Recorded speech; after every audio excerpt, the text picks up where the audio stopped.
Hello and welcome. This is a joint work session of the Town of South Kingstown Town Council along with the School Committee and the Commissioner of Education. The date is Wednesday, May 19th. The time is approximately 7 o'clock. And may we all please stand for the Pledge of Allegiance.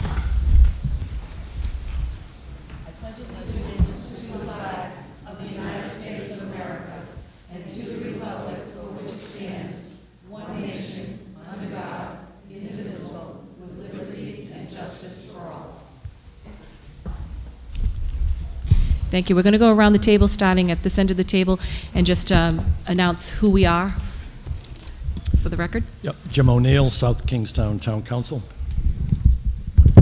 Carol Hagan McEntee, South Kingstown Town Council. Kathleen Fogarty, South Kingstown Town Council. Mary Eddy, South Kingstown Town Council.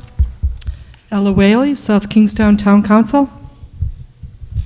Maureen Carter, School Committee. Liz Morris, School Committee. Scott Miller, School Committee. Rick Angeli, School Committee. I'm Deborah Gist, I'm the Commissioner of Education. Deborah, can you just move your button forward? Just, I could tell you're On top. sorry. I'm Deborah Gist, I'm the Commissioner of Education. Carolyn Dias, Department of Education. Okay. Alan Lloyd, Finance Director for the town. Steve Alford, Town Manager and Chief Troublemaker. I like that title, Scott. And if I can just mention for the record, the superintendent, Kristen Stringfellow, is teaching this evening. She has spent, on our behalf, quite a bit of time with the commissioner talking about the subject for this evening. And Kevin Jackson will not be joining us. He is out of town on business. Okay, thank you, Scott. Okay. Next, I'm going to read the definition of a work session. A work session is a meeting of the town council that may include other officials, bodies, agencies, or groups. The primary purpose of a work session is to obtain information and exchange ideas rather than take a formal action. Consequently, work sessions are open to the public, but public participation is at the discretion of the town council. Okay, get that out of the way. And tonight we're going to be discussing the education funding formula and then other matters of mutual interest and concern. So first I want to start by thanking the Commissioner just for coming down this evening. I know that you've taken a big tour around the state of Rhode Island, just looking at your website and seeing all the towns that you've visited. So we really do appreciate you taking the time to come to South Kingstown and seeing all of us. And I understand that you have a presentation that's going to be in the handout form because we really didn't have the room for a big visual presentation. But I'm sure, as you have heard from other communities that are adversely affected from the funding formula, that the town of South Kingstown is concerned, both the school committee and the town council, that approximately 41% reduction is a pretty hefty reduction for any town to see. And just to kind of give you a little bit of a brief history of the town here, we are our chief troublemaker over there has really run a very, very tight ship in the town, along with the several different superintendents since I've been on the town council, to really work together and have a very conservative budget process. We're very conservative here in the town of South Kingstown. We also are a town that really takes a lot of pride that the school committee and the town council work very, very well together. And I know that you've probably visited some other towns where that's not the case. And we try to be as supportive of education. You will probably find another town that's as supportive of education from the town council and the school committee perspective, as you will here. But we are definitely concerned, and we just kind of wanted to give you a little bit of a brief history about what's happening in the town, and realize that I know there's a lot of different variables. I've been reading up on your questions and Q&A on the funding formula, and there's a lot of variables that we're concerned with because things do change on a yearly basis, whether it's, the enrollment of the students in the schools, the enrollments in the charter schools, because here in the town of South Kingstown, we're one of the few suburban areas that has 2 charter schools within the town limits. That seriously can affect the dollar, amounts that we're dealing with. Not that you're going to see that in some of the other suburban areas that have been affected. The enrollment the charter schools, kids going to the vocational schools, just the property assessments that change, when we do our revals, all different factors that, year after year have to be factored into a funding formula. So, we just want to try to be open to you of the concerns that we have here. So we need to get, I guess, a better understanding of, for your plan to be a success, how can it be successful here in the town of South Kingstown without really having to eliminate or dealing with reductions in programs. And that's really what we want to try to limit here in the town of South Kingstown. That's the biggest concern for all of us, because we want to try to keep as many programs in place as we possibly can. So I hope you feel welcome. Thank you. And I guess I can turn it over to you if you'd like to start making your presentation to Sure. the town. No problem. So you have a handout of a PowerPoint presentation among a few other things in your folder. And I hope that for the people who are in the audience there, I don't know if we have enough for everyone, but there should be enough to kind of have everybody be able to see what we're talking about at least. Oh, thank you. Oh, great, thank you. Okay, all right. So what I thought would be helpful is just to walk you through this document, and but I want to start out just saying a couple things. And first of all, I don't want to see South Kingstown or any other community have to make decisions that are going to negatively impact the education of our students.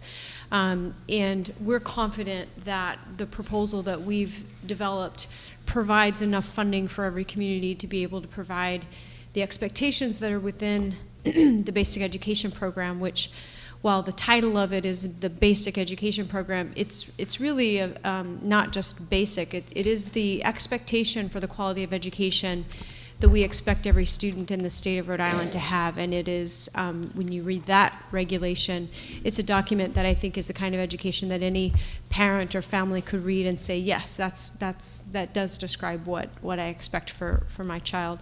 I wish that we had enough funding to be able to bring every community up to the amount of funding that South Kingstown receives from the state. Or in other words, I wish that the proposal that we put into place didn't have to take into consideration, the fact that there is a limited available funding. But that's just the situation that we're in, and I can't imagine that we would ever be in a different situation. Even when times are better economically speaking, there are, as public officials, we have to be prudent with the funding that we have available to us. And then I'll just say two other things. One is that what I'm getting ready to walk you through is our proposal. So this is a funding formula that we developed over a number of months, and have made the Board of Regents voted to endorse it, and then we made it available to legislators. A bill that models this formula was introduced in the House, the Constantino bill, and then there is a bill that is about to be introduced in the Senate, that there's a draft available that's very similar. It has some slight changes, but it's very similar.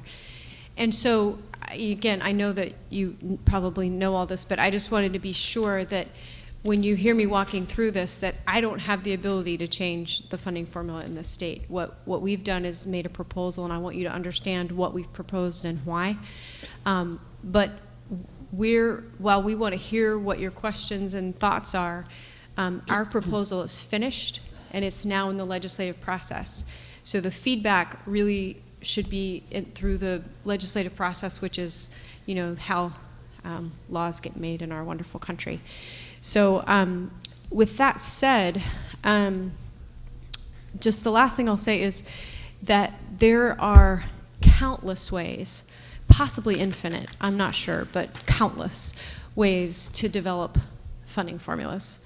And there is no perfect funding formula, and there are many, many policy decisions that are a part of a funding formula.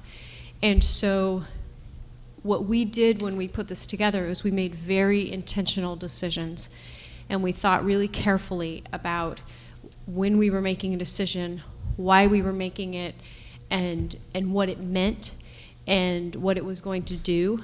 And we considered options, and we ran numbers, and we read every report that's ever been done in the state, every bill that's ever been considered, every formula that's been in place, every commission and study, and researched across the country every funding formula that different states have. So that's, this is the result of the document that you have before you.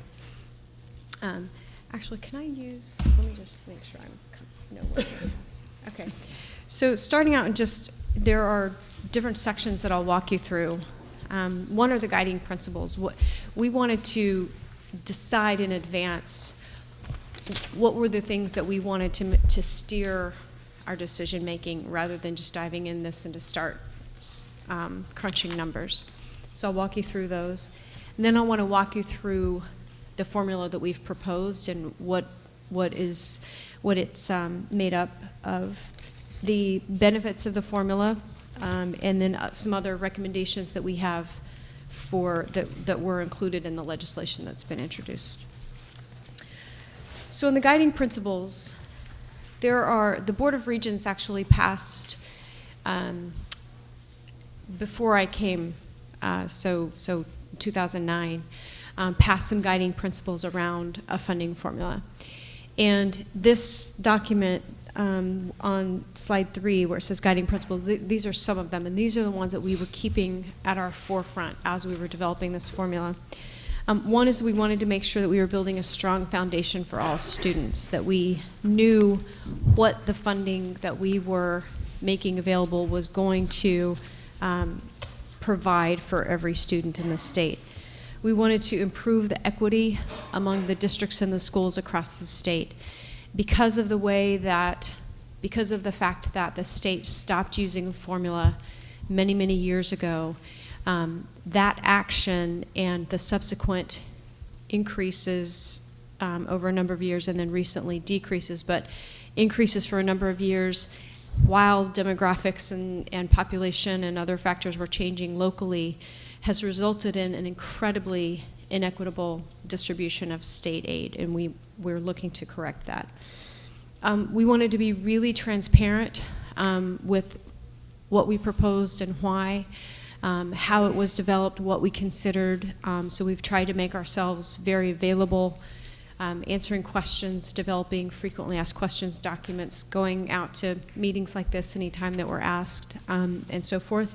And we want to make sure that whatever we were proposing was the kind of formula that would withstand changes over time, because what we noticed about formulas within the state, including when the state stopped using the formula that we had, and in other states who've had troubles with their formulas, what we noticed about that was that oftentimes those challenges came when the formula itself wasn't quite right, and workarounds had to be created, and so the policymakers would create a workaround for one issue, and then they'd create a workaround for another issue, and then next thing you knew, the formula sort of fell apart and it stopped being used. We wanted to be financially responsible, so again, providing what we know is necessary, but being realistic about what's available in our state. And then we used empirical data both nationally, regionally within New England, and within the state of Rhode Island. So our proposed formula has 3 components. The first component is the core instructional amount. And the way that this core instructional amount was developed was by starting with asking the question, what does it cost to educate a student in the state of Rhode Island? We did not start with the question, how much money do we have and how do we distribute it?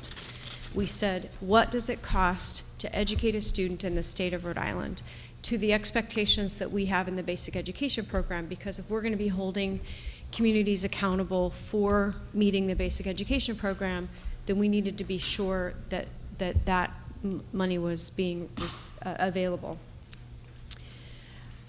The next factor is called the student success factor, and this provides additional funding to support student needs above the core services. And the goal there is to work to close achievement gaps that we have in our state. We have very wide, dramatic achievement gaps in our state that we need to work on. And then the third is the state share ratio. So this is basically saying, okay, once we know how much money it's going to cost, then how do we decide how much the state pays and how much the local community contributes? So I'm going to walk you through each of those actually. So on slide 5, this gives just an illustration actually, and they have that other one. So for those of you that have a blue folder, there's actually another document that has a more detailed list, but this in the PowerPoint is just illustrative. And this is talking about what it means to have what we call the market basket. And basically what this means is that you take a prototypical school or district and you say, what would it cost to provide all of the services that this school or district would need in order to provide a quality education to its students? And I just want to stop here and just point out that in all of this work, we received support and assistance from Dr. Kenneth Wong, who is the chair of the Education Department, professor at Brown University, and is an expert on education finance. And he provided his support pro bono and had some of his graduate students helping as well.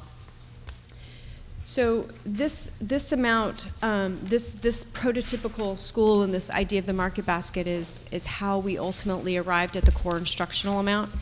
And so we looked at what are all the things that we'd need to include, and then what does it cost? What does it cost to provide for teachers, teacher aides, guidance counselors, librarians, and so forth?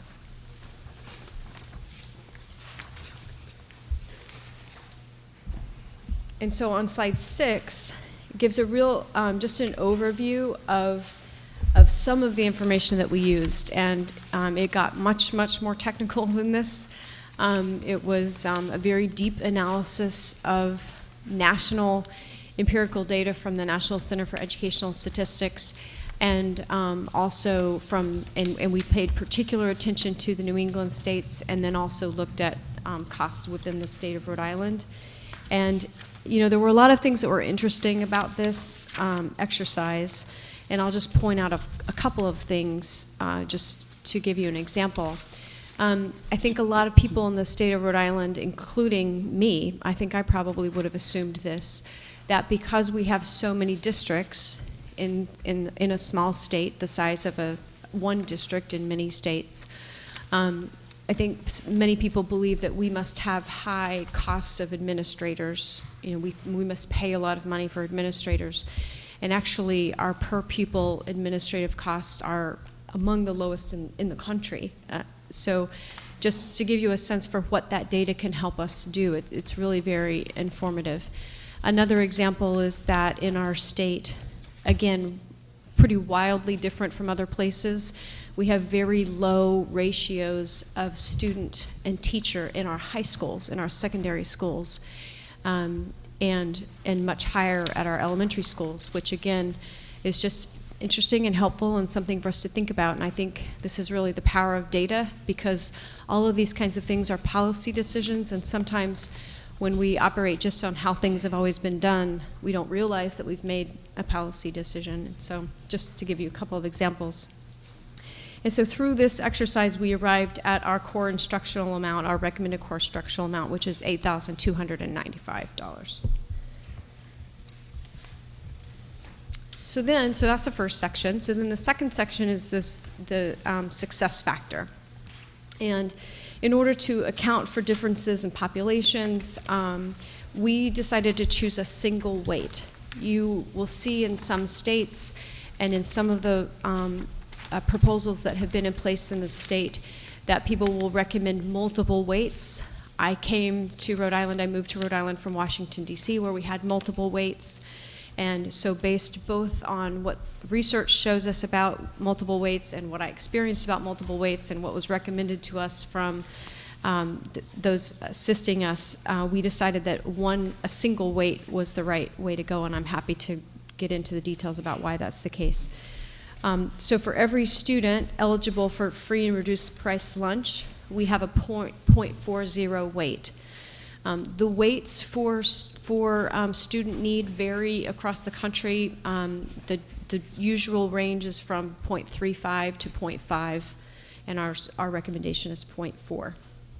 And again, we just looked at information from states across the country. We think this is the best way to go about doing this. There are a lot of unintended consequences of having multiple weights. Just to give you a really easy example, if you have a weight for students with special needs, the research shows us that when states have a weight for students with special needs, that over time, the percentage of students that they have that are considered to have special needs increases, and because there's a financial incentive for that to be the case, and it's an unintended consequence that has been proven in many places.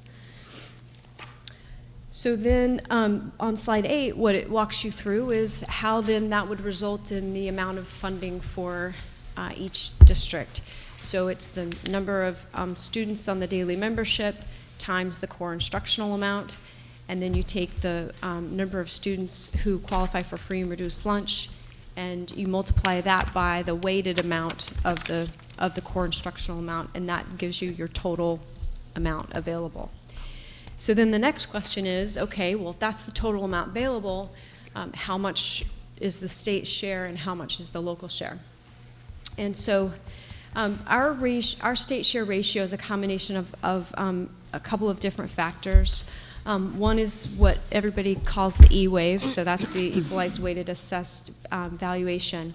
And that's a number that comes out of the Department of Revenue. It's the property value adjusted for median family income. It's a very commonly used figure. And we did consider not using E-wave. We looked at other ways of generating that information, including full value and other things like that, and ultimately decided that E-wave was the best. And then we add a second factor, and that's the percent of children in K through 6 who are eligible for free and reduced lunch. And the purpose of this is to give an indication of the concentration of poverty in a community. There's a difference between individual student need and concentrations of poverty. And so what this calculation does, this equation does, is it emphasizes which of those factors is the greatest for any given community. And that's the result of this calculation.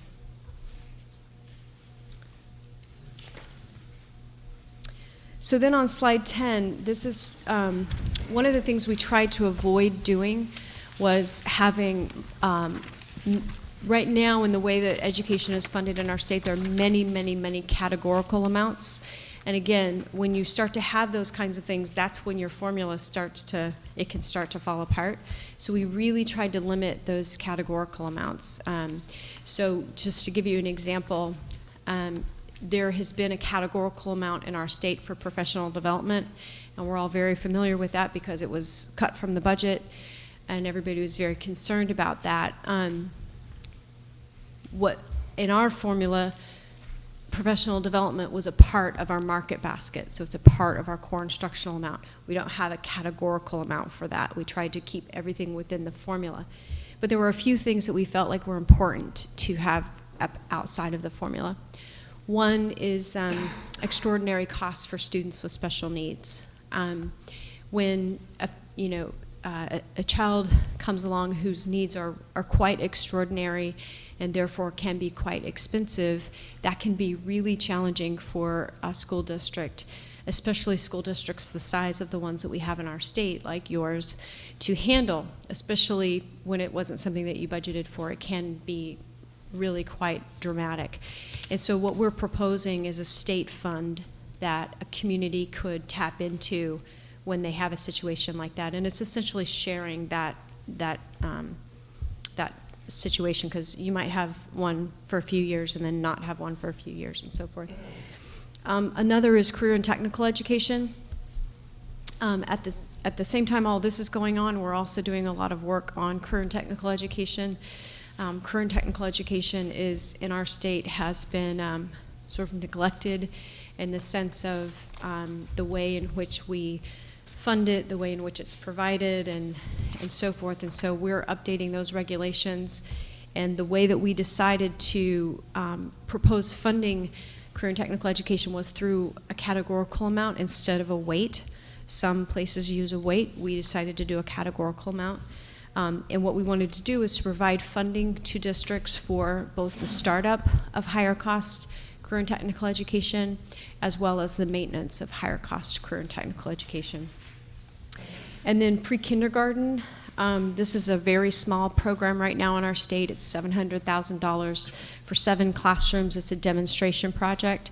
What we wanted to do is sort of put a marker in place so that over the next 10 to 20 years, we begin to grow support for pre-kindergarten programs. We are among the last states in the country to really focus on the importance of quality early childhood education. And then the last is Central Falls.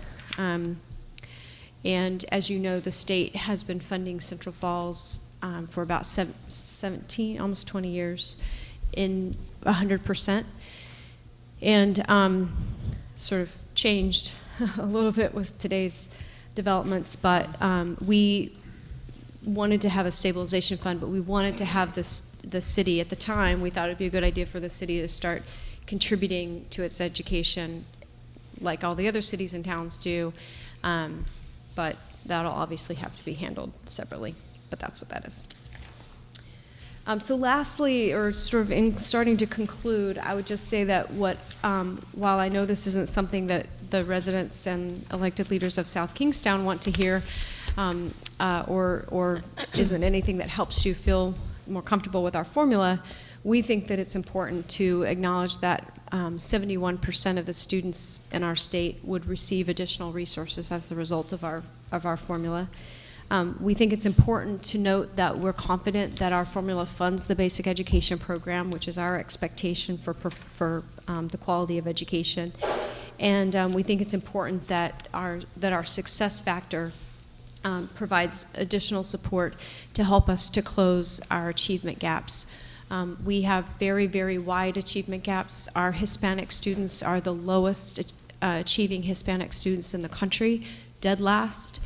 And it's unacceptable. It's an ultimate cost to our state and every resident in our state, both in terms of our quality of life and also financially. And it's not something we can tolerate. And then I think, actually, in conclusion, lastly, I'll just say that a couple of other things of recommendations that we've done. One is the transition. We feel like we considered this very seriously, and the past proposal in the House side, for example, had a 3-year transition, and when we first started talking about a 10-year transition, people were a little freaked out. They said 10 years is too long, 10 years is just, that's outrageous.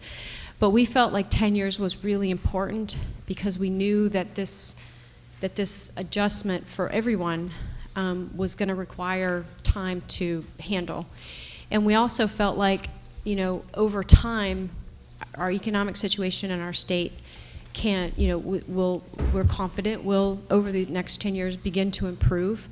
And the formula is fluid. So as that happens, then, when you see the 10-year transition and you see the amount that your district is adjusted, if in the future revenues increase, then that would, change that. So we felt like that would be a way to hopefully mitigate some of the effects of that.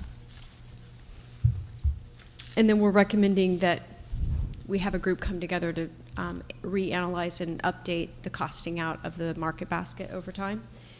And then just finally, I'll say that, one of the great things that we'll have, one of the great tools that we'll have available to us in the next few months, the data that we'll have available is out of the Uniform Chart of Accounts.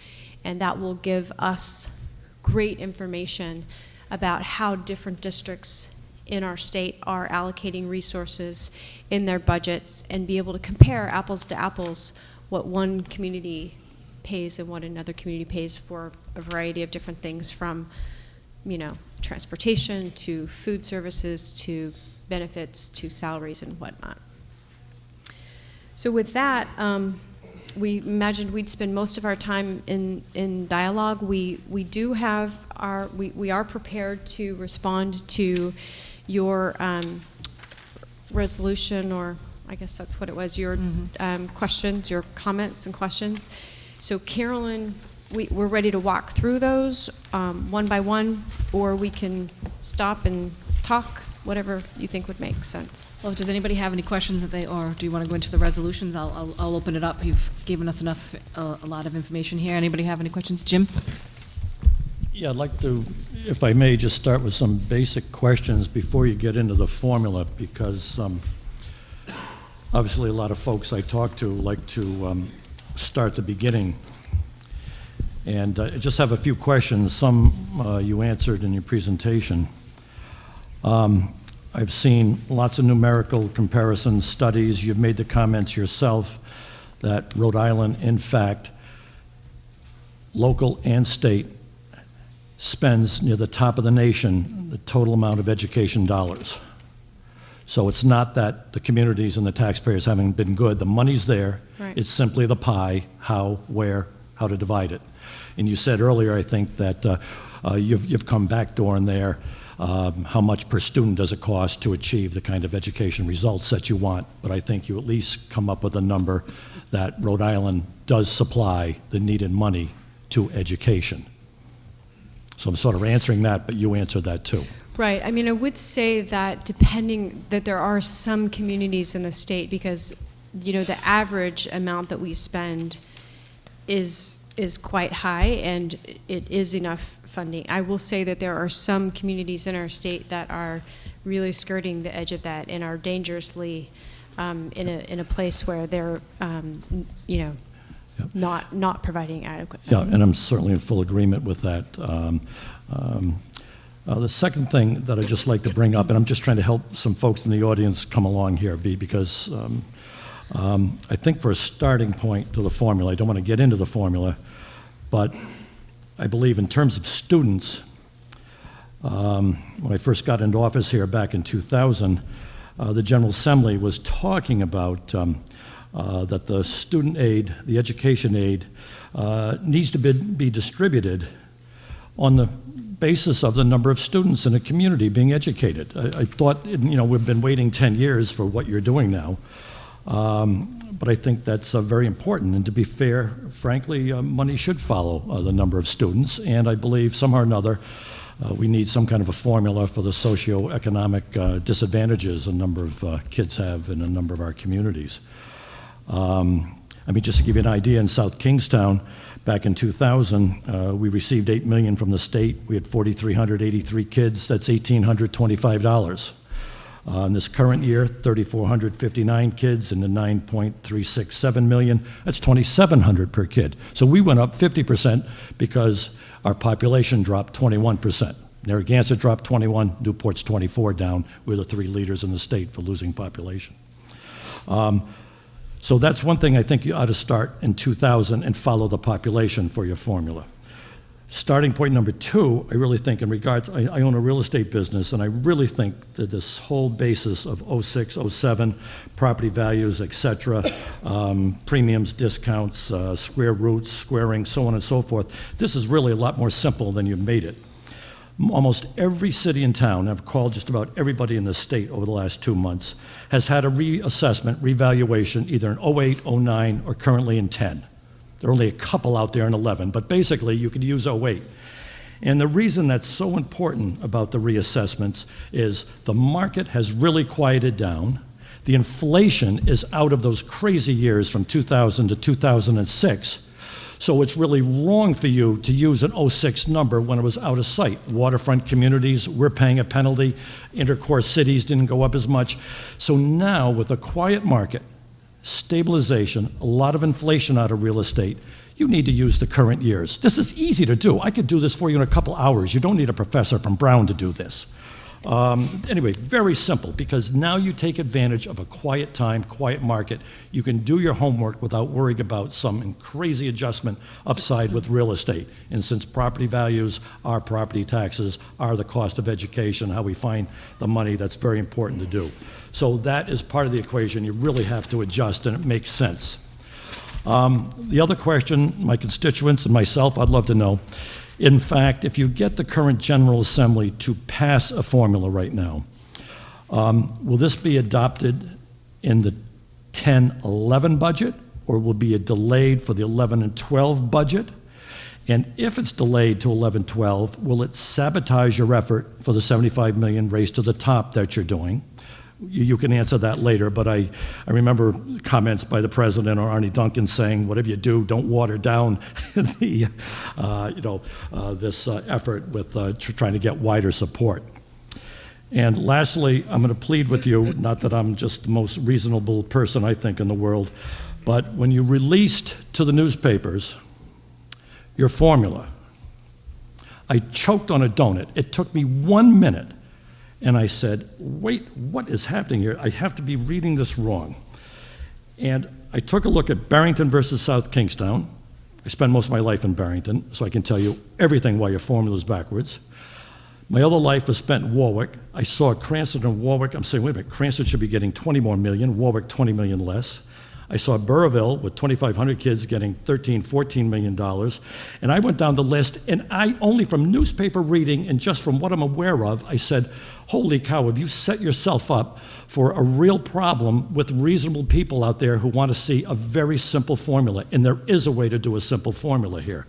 But I hate to see you release something like that, because there were just some glaring issues in there that really put a lot of incredible effort that you've done, really made them difficult for a lot of people in the state to understand, especially myself, because as I said, I have spent a month here talking to every district, everywhere, what the numbers are, so on and so forth. I tried to be prepared with numbers, and I was just really shocked that that was allowed to be released when it could have been so much more simpler. It's the old KISS method. Keep it simple, stupid. That's all the folks out here wanted to do. How in the world? Look at this formula. I can't even find it. I mean, my God, I thought I had a great mathematical background, and I couldn't keep up with square rooting and squaring and everything else. But I would plead with you, for someone like Steve Alford, who's been in his business for 30 years, is probably the premier manager, financial, with Alan Lord, some of the premier people in the state. I'll give you my private phone number, but please don't release something like that again without just someone stepping back, like a teacher would tell you, just is your answer in a range it should be, or if you're just out of the equation, then, and that's all I would ask that your office does, just so you don't hurt the initiative that you've started. So my only real question, since I answered my own questions, is when will this EFF take a place, and will it affect next year's budget, the following year budget? And anyway, if you could respond to that, I'd appreciate it, because what you did when you released the information in the paper, we had 26 cities and towns winners, or 27, 12 losers. Well, that translates into a vote at the General Assembly. We need to go no further. There's the vote, there's the passage. So I didn't know if that was done politically. I know you're in a hurry to get the application in, but anyway, talk to me about 10, 11, 11, 12, and go from there. Yes, sir. So if I may, I would love to just walk through just a couple of points that you made. First of all, the point that you made about the number of students, I think is one of the simplest ways that our formula that we had and our lack of using it now has made our budgets completely inequitable, because of the fact that some districts have grown tremendously and others have lost by as much as 30% in some cases, and they have more money than they had all those years ago. So it is incredibly unfair, and it's something that we need to correct, and I agree with you on that. On the property values, we're going to use the most updated available information every time that we have it. So what we have captured and what you have seen was what we had at the time. That will be updated. All of the data in the formula will be updated as the minute that available data that we have it. And so there are, I mean, I could go into more detail about that, but I completely agree with you that it should be the most updated information available. Okay, but all that information is available right now. I can get you in 2 hours, 08, 09, 10, for all but 2 towns in this state. And that's what you should apply. To use an 06 December or an 07, I don't know what Steve told me the other night, is at the top of the inflationary cycle. Is at the top of the inflationary cycle and really skews every community. So just, it has been adjusted based on recent home sales, so it's not just using the 06 numbers, it's an adjusted figure, but I just assure you that I completely agree that it should be the most updated, most current available data, and will be throughout the course of the formula, and that's the whole idea of having a formula. As things change, the formula has to be adjusted. You specifically asked the question about when it would start, and that depends on what legislation is passed. The bill that's about to be introduced in the Senate has a 2013-2014 school year start, and the House bill is 2011-2012. So House is 11-12, Senate. No, 10-11? Okay. 10-11. 10-11. So All right, one's 10-11 10-11, House. the other's 13-14. 2 years difference. Yes. And then on Race to the Top, I'm glad you brought that up because, one thing I want to just make sure everybody knows is that while there are many things in our state and work that we're doing that is reflected in Race to the Top and where our competitiveness in Race to the Top is affected, we're not doing anything except for maybe one exception, which was the charter school cap, because that was a real specific thing.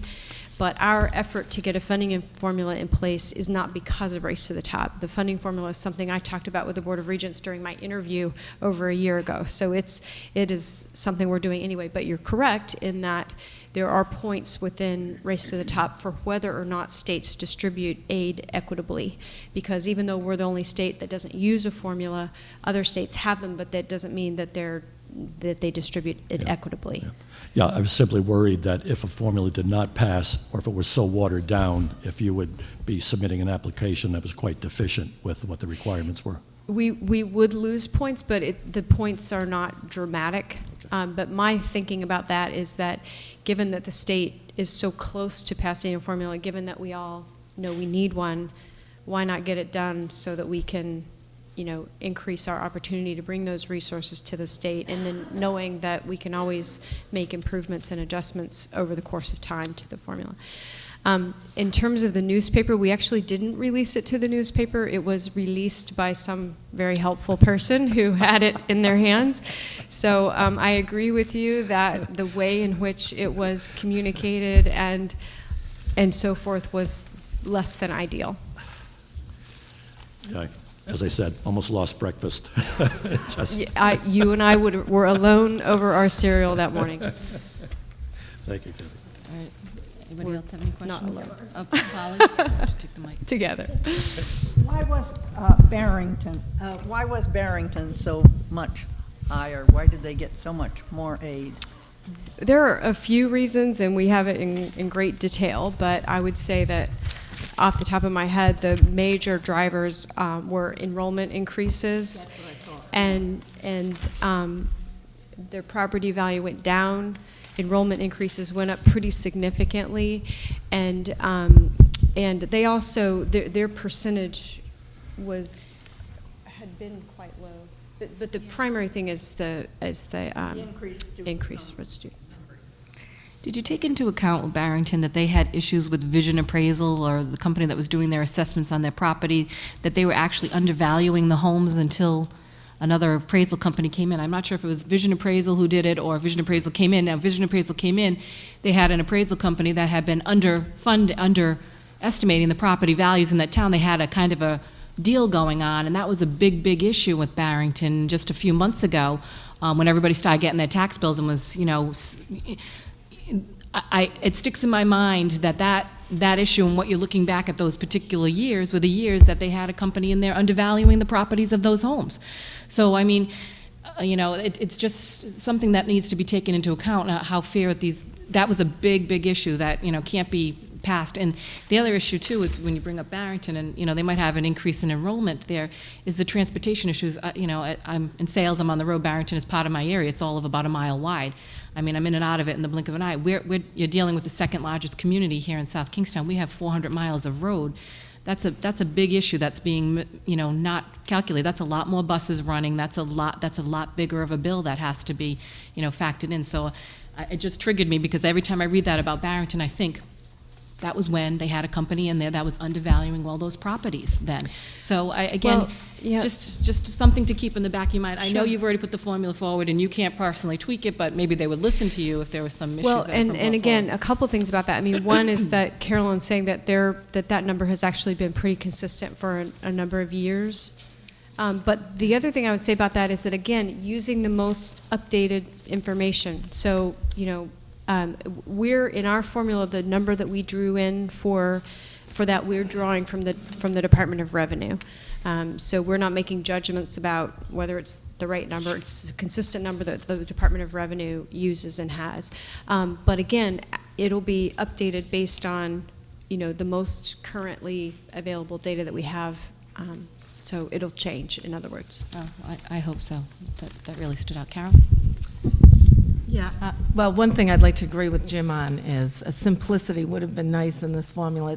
We've all studied it at length, and it's still quite difficult to figure out how the numbers fall, although we've seen them, and Steve has done a tremendous job in educating all of us.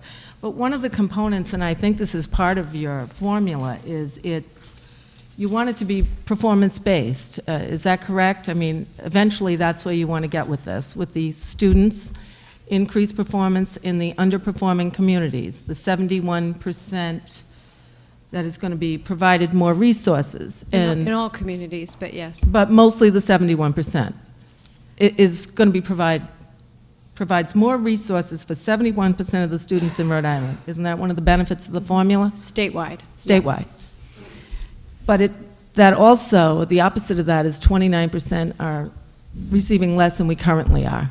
Can you say that's correct? Yes. So if more resources for that 71% is expected to increase their student performance, isn't the opposite also true, that for the 29% who are going to be receiving less, could that translate into those overachieving students in those communities not achieving at the same level as they currently are? So aren't we in a position where we could be, with those 29%, we could be losing ground, although gaining in the 71? I mean, I think that's something we have to think about, because with less resources, you could have less, you could most likely have less student success. I mean, we're already admitting that that's the case with the other communities, so couldn't that have the adverse effect on communities like ours? And we certainly don't want to go that route. Well, again, I mean, I'll say what I said at the start of this, which is that I wish that I didn't have to have a formula where some communities, our calculations are showing are overfunded and some are underfunded. I wish there was enough funding to be able to increase everybody to those levels, but that's just not the case. So I empathize with the fact that this is very, very challenging for your community. To answer your question directly, I would say that it depends on the community. That in some cases, when you look at the per pupil amounts of communities that our calculations show their state portion is that they're overfunded, their per pupils are quite high, quite, thousands of dollars or more than $1,000 above the state average, for example. There are some instances where communities are actually below the state average, and are some of those communities, just a couple actually, that I can think of, where our calculation is showing that they're overfunded by the state, but yet their per pupils are very, very low. And I think those communities, it's a particularly challenging problem. But for many of the communities, their per pupils are quite high, and I am confident that with, support and technical assistance and planning and many years to adjust, that those changes can be made without adversely affecting student achievement. Well, I hope you're right, because it certainly would be a shame if communities like ours that are achieving at a higher level were then to, we could have a statewide of mediocrity, which would not I don't think that's what any of us would be looking for. Right. I agree. I think, Ella, did you have a question? I just wanted to also express those concerns. We do have some numbers that this school district looks at with children on IEPs at our high school and not meeting the standard. I know it's a problem across the whole state with the mathematics. And looking at exactly what, Carol Hagan-McEntee has stated, how is the Department of Education going to go with the ruling the third year in a row if children are not meeting the standard? I believe that there was discussion that the students would be able to pick a high school of their choice. I mean, is that still something that's in the works for children that are not meeting the standard 3 years in a row? And looking at the concerns, if this district does lose money, where we're going to lose ground with those factors. Well, I mean, I think what you're talking about is the choice provision within No Child Left Behind. Is that what you're referring Yes. to?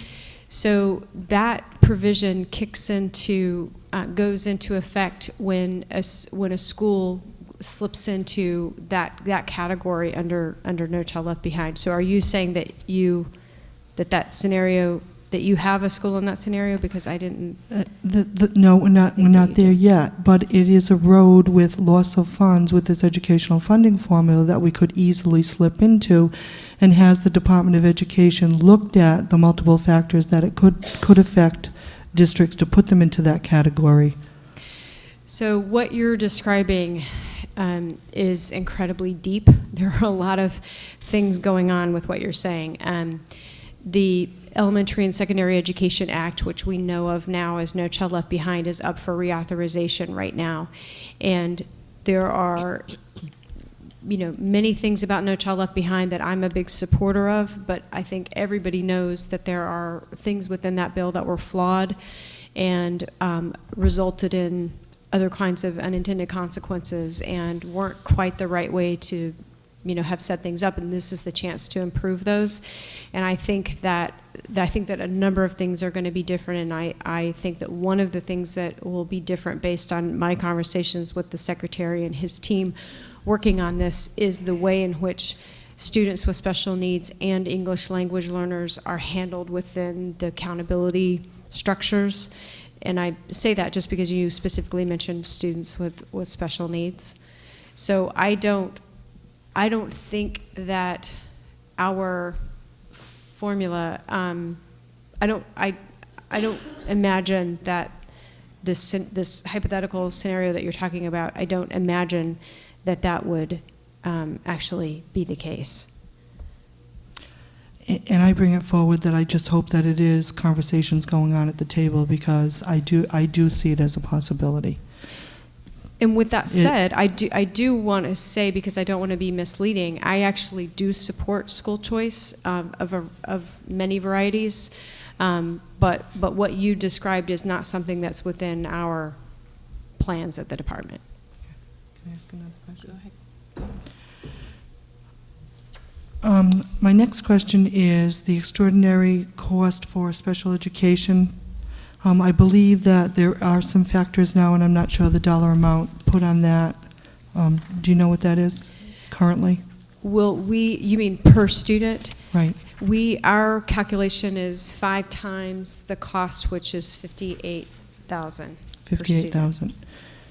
And over time, our hope is that when you look at the document that has the 10-year transition, you'll see that our thinking is that over time that amount can be grown over time, and perhaps that threshold could go down. But initially, that's what we're recommending. So is the projected figure, and I'm not asking you for one, will be more than 58,000 or less? Or you're not there yet? What do you mean? With the extraordinary cost for special education, right now it's 58,000. So do you see that increasing or No, decreasing. Okay. Decreasing. I mean, that would be our thinking, is that because right now it's based on it's very similar to what bills in the past in both the House and the Senate. One was 4 times and one was 5 times. So it's similar to what has been recommended in other bills. So that's one thing. But also, we have to just be clear about what funding is available. But over time, as we transition, that's a fund that could be grown, and then that amount could go down. So it'd be 45 or 40 or whatever where it would kick in. And that's just a policy decision. Budget Thank you. decision. Fred? Yeah, just a couple things. One is, unlike Jim, Fred, can you speak into the microphone a little closer, please? Pretty good. unlike Jim, just recently we were in Washington DC. It's not on. Fred. Turn the button towards you, Fred. Towards me? Okay. One, I would commend the analysis of the formula contained in the resolution that Steve Alford put together. I think it's quite cogent and pretty important. There's a couple things that I think are probably worth considering. One is, in one of my past lives, I worked for the RAND Corporation. And when we did studies, particularly those involving, let's say this is a high-stakes poker game, we had independent peer review. And I think it would be helpful, even if we pass this year, to go review the formula and make sure that it's equitable and fair, and a mathematical review. The root mean square doesn't bother me that much. The one factor in the SSRC is the addition of the MFI to the community's ability to pay. And to some extent, that represents the community's ability to pay state taxes other than the community's ability to pay the property tax. So, there's a possibility that maybe that should not be included in there. The other thing is really, has been said by others, is the importance of using the most current data. Mm-hmm. So I would really commend a independent review, even if it passes now, to make sure that it's pretty equitable by outsiders. Mm-hmm. The second thing is really take a serious look at the MFI part of it, and I think that can make a difference. I commend you for pushing the formula there. Of course, we wouldn't like to lose so much in this community, but I think it's, any formula can be improved, and when you have a small group of people at Brown or wherever put it together, it just is a good idea to take outside looks at things. Makes sense. Thank you, Fred. Liz? I just wanted to touch briefly on something that Kathy mentioned earlier, and that is the transportation cost that was left out of the market basket, and our per pupil cost, and our finance person isn't here, and I'm feeling a little bit alone here. So I don't have any figures, but I'm quite sure that our per pupil cost for transportation is significantly higher than others.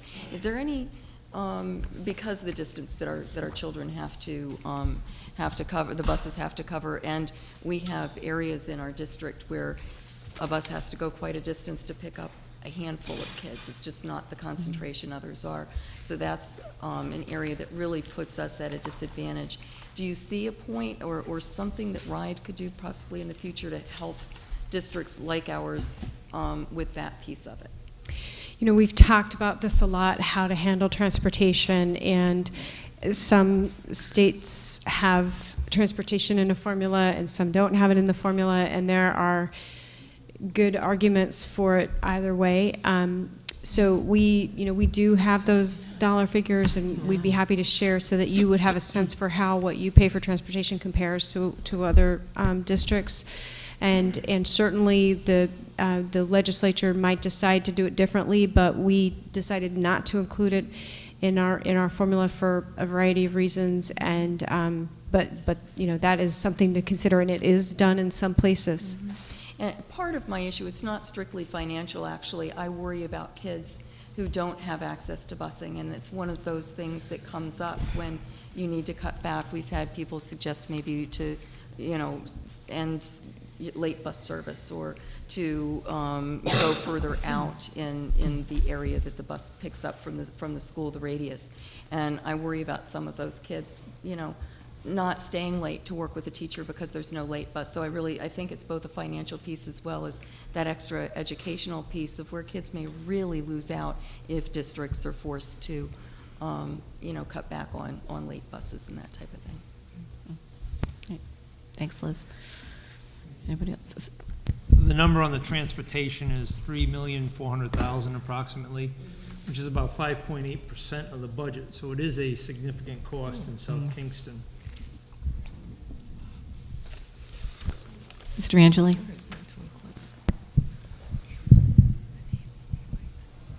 Well, first I wanted to thank you for coming down here. I think there's obviously quite a bit of work's gone into putting this this proposal together. Initially, when I looked at the amount of money that we would be looking at in terms of losing as part of the formula, I appreciate the fact that it's a 10-year phase-in potentially. I think currently in South Kingstown, I think state percentage of contribution to our budget is roughly about 17%, I think, in that area. So when we look at losing another significant pot of money, I think that's going to go down even further. I think about over a 10-year period, our fixed costs, when we look at salary, benefits, transportation, utilities, all the things that it takes to run the school system, are going to continue to increase. At the same time, we're experiencing a continual decrease in funds. Now, I understand conceptually the argument that, well, if you operate more efficiently, if there are ways through the Uniform Chart of Accounts and in cooperation with RIDE, that we'll be able to maybe find some efficiencies. But over time, there has been arguments continually about what mandates are unfunded, and at which point does a district potentially get to the point where they can't satisfy certain mandates. There have been years that we have applied for mandate relief and have, quite frankly, not really gotten any. But is this something that down the road with districts like us, where we're almost virtually funding 90% of our education program within town, that districts like us may run up against something like that in terms of a question about which mandates they want to fulfill and which ones potentially they may not, and whether the RIDE would be open to providing some kind of mandate relief for districts like that. So a couple of things I would say about that. I just want to make sure that I want to make sure that you know that over time that the formula is a dynamic document. It's not static. So as costs increase, that's part of why we want to make sure that there's a regular review of that market basket and an analysis of how those costs have changed, so that the formula can be updated. So that increase in costs is something that will be considered within the costing out of the formula and the core instructional amount. And then in terms of your thoughts about the state contribution, I think everybody in the state is concerned about the portion of state contribution because it is quite low from a percentage perspective. It is, just so that everybody knows, from an amount per student perspective, it's actually 12th in the country. From a percentage perspective, it's like 45th or something like that. So it is definitely on the lower percentage side, and that's something that I will advocate very heavily for as the years go by and we start to see our economy turn around. I think it's incredibly important that the state make additional commitments to the state's portion of our contributions to education for a lot of reasons, but including the fact that there was a commitment to do that, from what I understand, some time back, and that never was realized. Rick? No, I appreciate that. When I look at this in totality, we work. Everyone at the table works, and within the community, quite frankly, works very hard to have the program that we have. And when we look at the types of dollars that we would, under the current format, that we would face losing, I think honestly we're going to be challenged with being able to deliver the same amount of programming that we currently do. So, we're going to be faced continually with some difficult decisions over the next several years. So, I understand that it's dynamic and things change. I understand the equity piece to it. I'm certainly in favor and agree with you that there are probably several districts that are significantly underfunded, but it's still a bite to this community. We didn't ask to be overfunded, and we're kind of put in a situation where we have to deal with the consequences that we really didn't ask for. Yeah, I completely understand that, and I wish that weren't the case. That's why we are recommending the 10-year transition. Our hope is that, as I said, over the course of these 10 years, our economy starts to improve.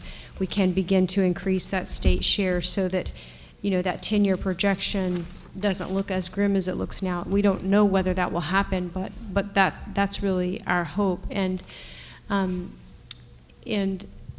think the other thing that I think it's important just to help to put things into perspective is that even if we said, okay, we're not going to do a 10-year transition, this is urgent, it has to happen today, we're going to do 1 year, this is going to happen next year, we're going to cut this whole amount.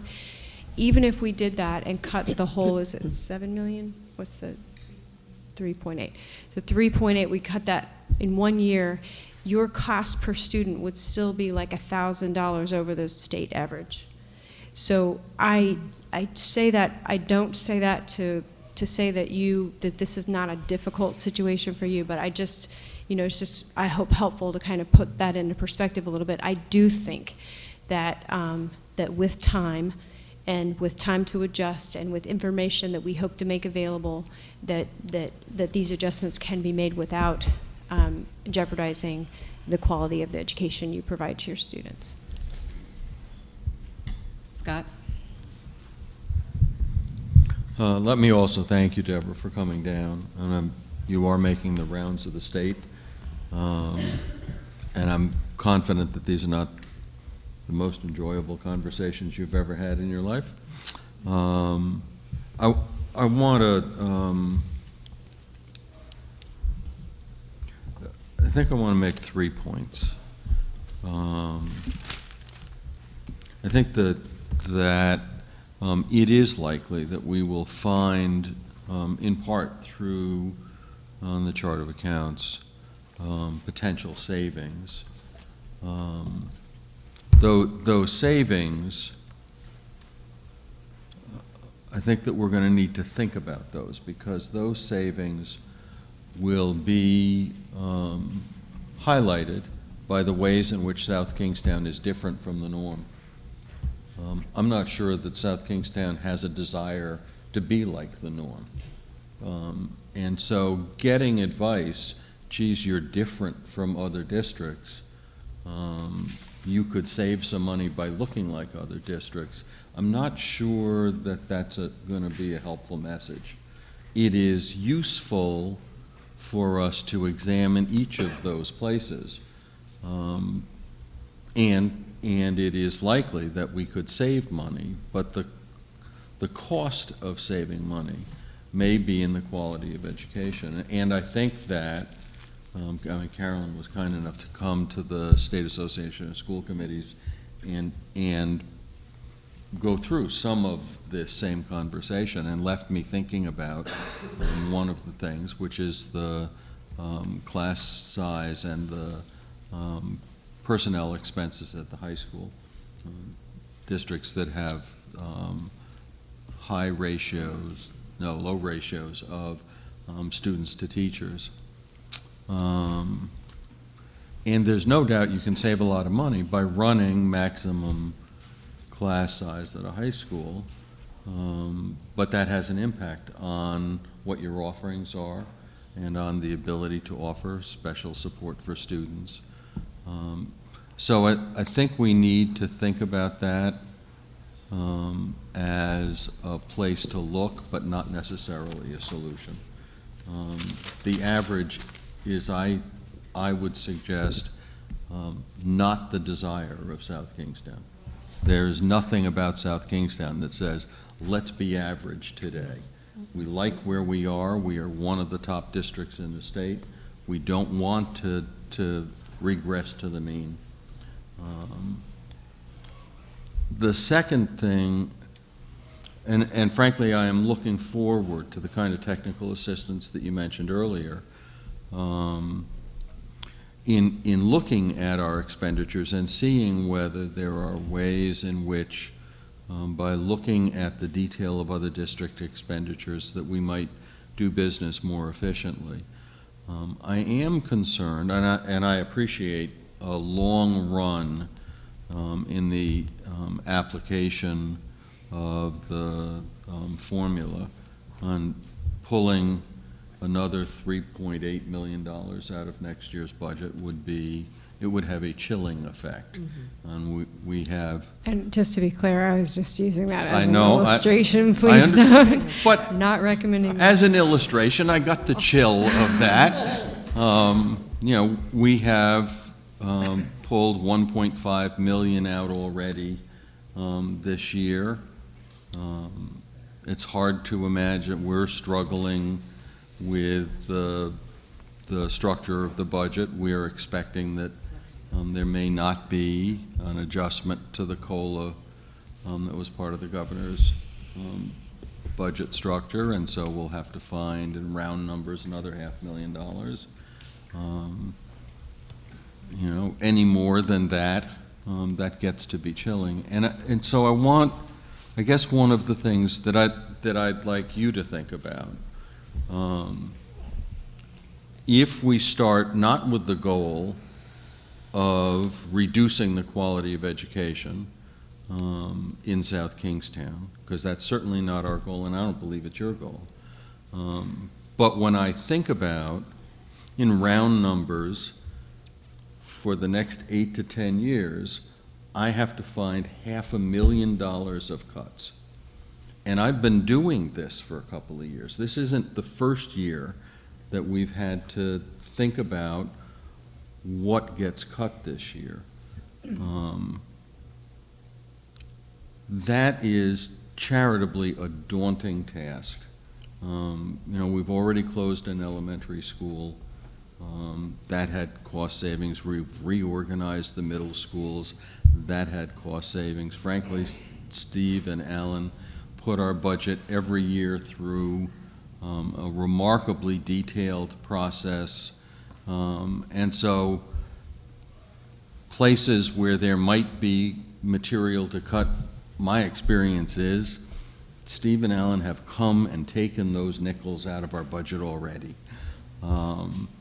And so the goal of achieving those cuts without having an impact on the quality of public education, I frankly don't think I could make the assertion that we could do that this year. The cuts that we're looking at, that there is not a single one of them that's good for children. There's not a single one of them that's good for public education. And I'm thinking I got 7, 8 more years of this. Next year we have contract negotiations. That will be an extraordinarily difficult message to send to our employees. But it isn't going to fix $500,000 for 8 to 10 years. And so while I appreciate the wish to not have a negative impact on the quality of public education, if you didn't assert that, but if you asked me what's my judgment is South Kingstown will suffer under this process. I understand that you have to figure out what to do with the Providence school system and the Pawtucket school system and the Central Falls school system, and those school systems are nothing like South Kingstown. So I understand how you get there, but I don't want to leave any illusion that we will hold public education at the same quality level that it is today. The discussions that we're having today in this town, not a single one is good for children. And so while I understand the need for a formula, the size of the reduction, even in a difficult conversation next year about how taxation will fall out, the size of the reduction will make a difference. And following that, I have a question, because when I look at our budgetary process over the next 2 or 3 years, this is the good year. Next year looks way worse. So I'm interested in how, as you've done budget projections for next year, and have tried to fit the potential impact of the formula and the reductions to some communities, together with the adjustments in ARA funds. How are you seeing that? What should we be thinking about in terms of the multiplier effect between those two funding streams and the adjustments that are likely to hit in a town like South Kingstown? Well, so let me, before I answer your question, let me start just responding to some of what you're sharing. So first of all, I agree with you that sameness is not the goal, and I certainly don't want anybody in the state, including South Kingstown, to have average as the goal. My goals are much, much higher than that. So I really agree with you on that. And then I would also say that your team here is very strong, and the best questions that we've had, the most careful analysis of what we've done by far from any of our other experiences. So I respect that and know that you are in good hands here with the folks that are running your numbers. I do just, and again, I just want to empathize that I know this is very difficult, both the budget challenges that we're having outside of the formula and then the formula on top of that, and I completely understand the position that puts you all in. I do think it's important, again, to put it into perspective, because you know, I don't think that average has to be what happens as a result of this. So for example, again, if we removed the $3.7 million overnight, your per pupil would be about 14,000, a little over 14.3. You know, Barrington's per pupil is 12,000. East Greenwich's per pupil is 13,000. Now, Barrington, some of that difference may be costs that you have that they don't have, but they may have costs that you don't have. I mean, this is what the Uniform Chart of Accounts will help us to know. Mm-hmm. But I say that just to say that I don't think that sameness or average or less quality is necessarily an outcome from these changes. And what we would love to help you do is figure out how to maintain the quality and be more efficient. Now, again, I have tremendous respect for the people that you have here, because we've seen that in their reactions and interactions with us. But I do think there is an opportunity to do comparisons that don't necessarily mean average. In terms of your question about ARA funding, I mean, we have been working very closely with the governor in the development of his budget, and are providing our input to the General Assembly as they work to work on both the 2010 and now the 2011 budget. And the ARA funding is obviously, especially the stabilization funding, is something that we're all very concerned about, watching very closely, trying to do everything that we can to avoid a cliff in the future. I do want to point out that there is a bill in the federal government right now, a teacher jobs bill that is out there. It's in the Senate, and we're watching it very closely. I'm not sure what will happen. Our senators are supportive of it in the state. We've been in communication with their offices, so that's just something I wanted to make sure that everybody was aware of.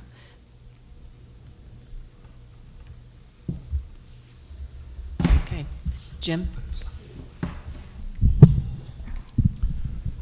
Putting things in perspective, if you could just help me out for a second here.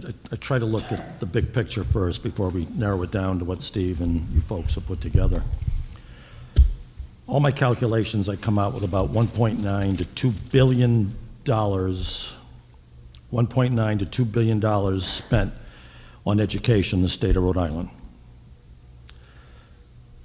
Your press release, which we alluded to earlier, I've got 35.7, call it $36 million being taken away from the 16, quote, losing districts.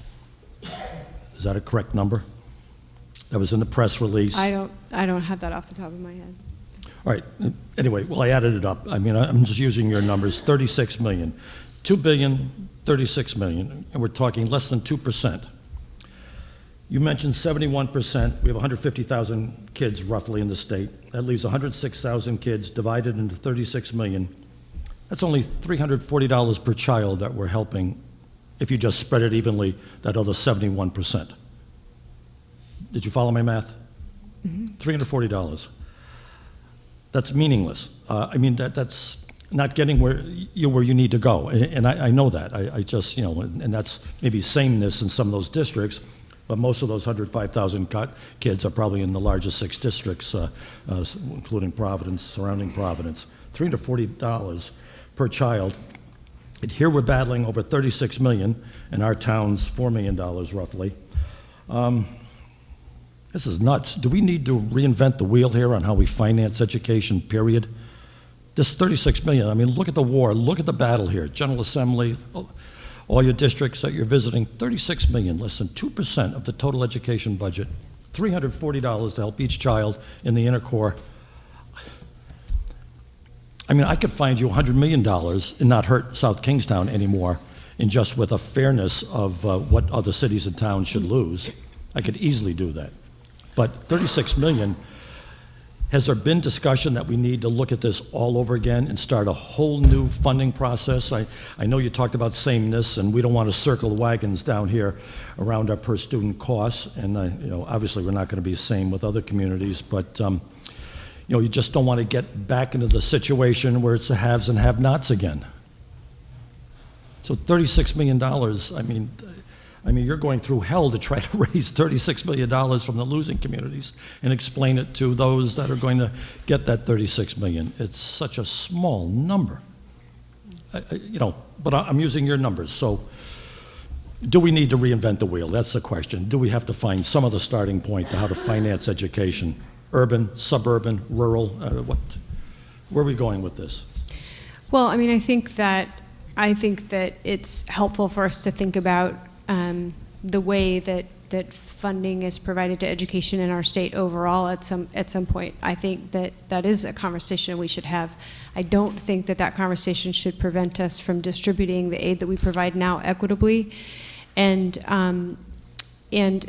you know, again, I understand that the reality of this formula for you means that your budget will be reduced. I realize that. But I just encourage you to think about the fact that while that makes some people would consider you a loser in this formula, I would posit that districts who've increased in their students over a number of years, gotten no extra money for those students, have been losers for many years. And so it's, you know, yes, it's a reality for you that this is an extremely challenging situation that this would put you in, but there are districts in our state right now who, under this formula, would have increases in funding who can't make payroll. And you all have a very generous rainy day fund, which I think is a prudent way of managing funds. There's another district that is a district that would lose funding in this formula that has the same situation, and I understand that that's a wise thing to do.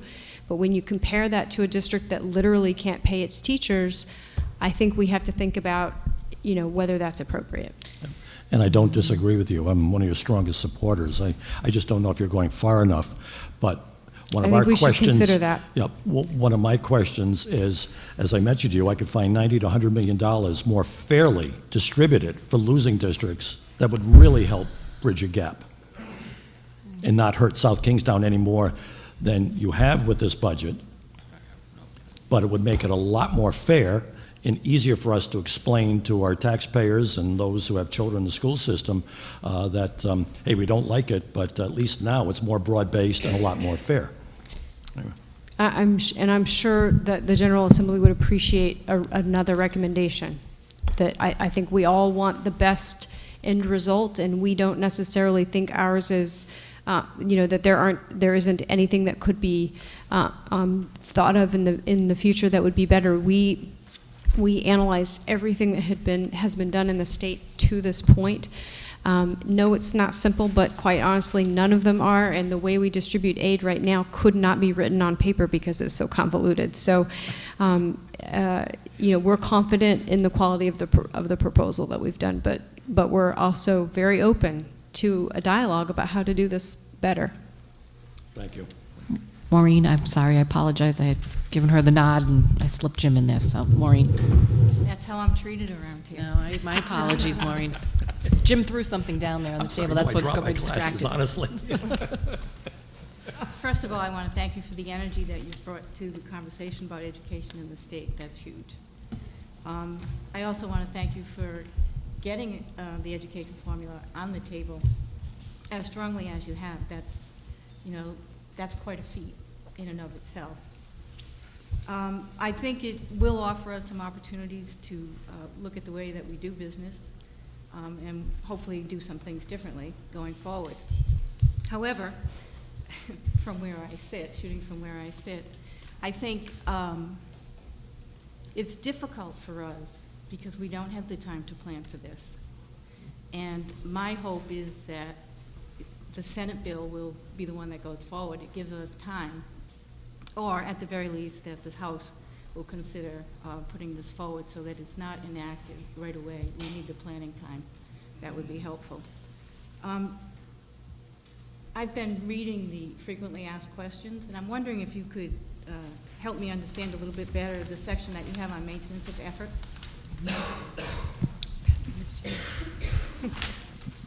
I'm passing it to Carolyn. So there's been quite a few questions and a lot of discussion on the maintenance of effort. And as you know, this has been an issue that's been looked at and discussed, and there's been some proposals that have actually almost been enacted in the most recent budget. But if you're referring to the maintenance of effort discussion, that's part of the legislative proposal that we were recommending. There is some language in the current legislative proposal that would allow communities to reduce their local contribution, and they can do that in two ways. First and foremost, if you're a community that's currently contributing more than 85% to your school district, you would be eligible to reduce your local appropriation by 10% of the amount of increased education aid that would come to your community. And of course, there is the caveat, you must demonstrate that you're meeting the basic education program. So if you're a community that's getting, $100 more, you would be able to reduce your local contribution for education by $10, and that could be used to offset some costs on your municipal side, but if it's a large enough number, you can use that to reduce your local property taxes. The second way that a community would be eligible to reduce their local contribution is if they have a significant per pupil amount that's significantly higher than the statewide per pupil. They could also, with the same rationale, they could reduce their local appropriation by 10% of the increase that they would be receiving. Again, if they can demonstrate that they are meeting the basic education program and all of their contractual obligations. And those were the two places that we recommended that you could reconsider your local appropriation. The last thing in the legislation is that if you want to go beyond the 10%, you could request a waiver to the Commissioner of Education to go to 15% of that increase. But again, you have to meet the basic education program. Is that the issue that you were referring to? That is the issue that I was referring to. It still feels a little bit muddy to me. I'm not, I don't know, Steve, if you could, No, I said that South Kingstown would not be providing 85% property tax dollars for the cost of education. In fact, I think there's only 5 communities in the state that would be eligible for consideration under that provision.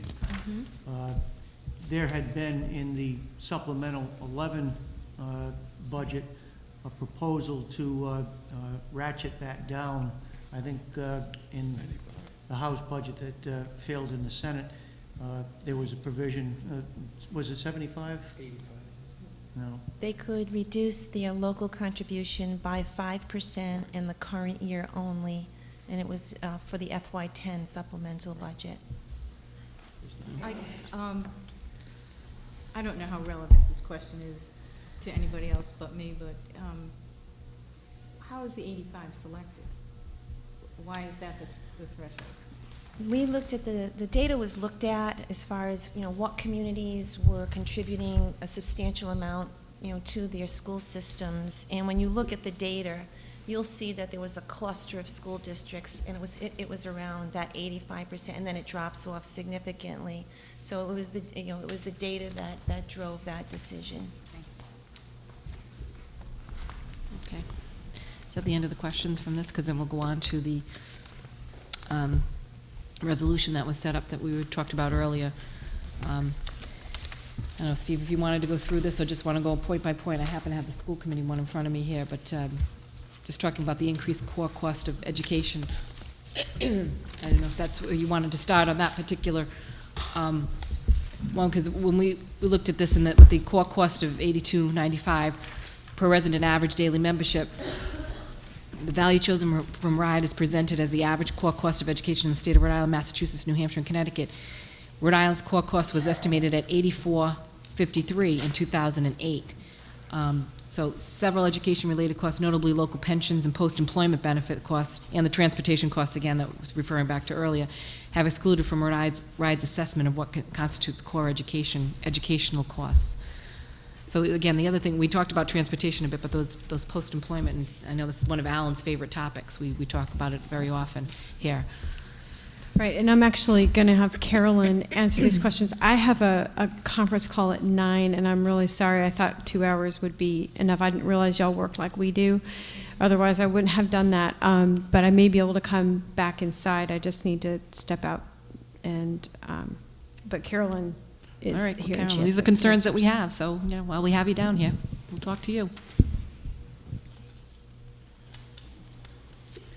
So it's important to understand that when the core instruction amount was being established, the goal is to establish what would be an adequate amount to fund the student and meet the basic education program. So the costs associated with the basic education program were mapped to the National Center of Education Statistics. And so all of those costs are aligned in the National Center of Education Statistics in accordance with the BEP. So we took those costs in from Massachusetts, Connecticut, Rhode Island, and New Hampshire. We also took Vermont and Maine in, but we dropped out the outliers. And we took those 4 costs. And what we did is we looked at and we looked at the averages, and if you go back to that sheet that had the bar charts, you can see that there are outliers within each of those categories. And so what this is that it takes into account what those outliers are, and it came back with an average amount that we considered would meet the basic education program. And that was obviously $200 per pupil below what the Rhode Island data was showing. And in particular, if you go back to that information, if you look at the supports, the student supports category, you can see that that's a real cost driver for Rhode Island. And so it's I'm using that as an example as why we just didn't take the Rhode Island number. We took, again, we took the cost across all of those and we dropped off some of those outliers and we came up with the 8295. Steve? I think the fact that the Rhode Island costs 2 years ago from where we're going to be are higher than the number that we're using was probably one of the main concerns that we had in looking at it.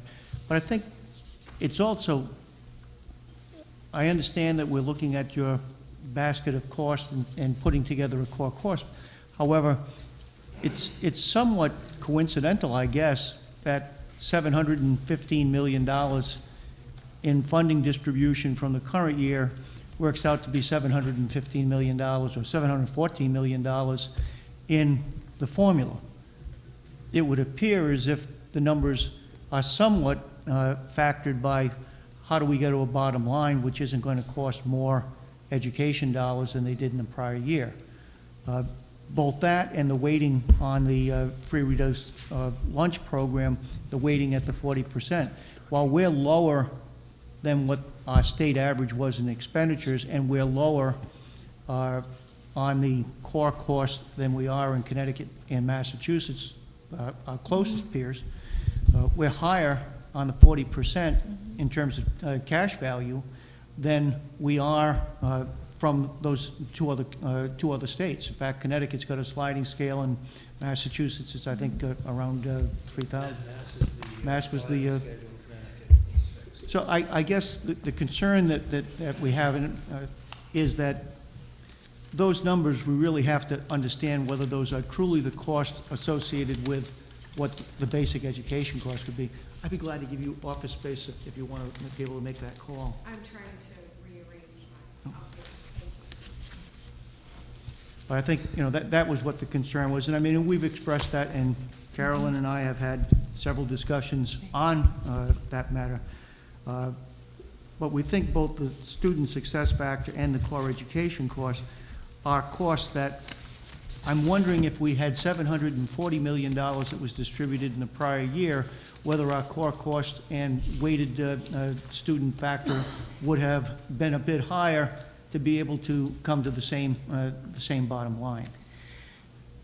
We actually fielded a very similar question at the House Finance Committee last week. Yes, you did. Yes, it was from him.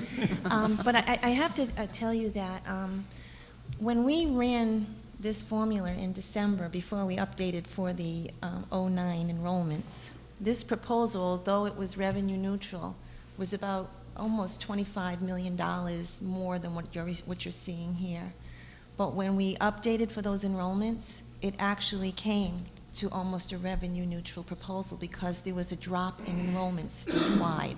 And so, it does, so it just turned out that this, and again, we are also using the current expenditures.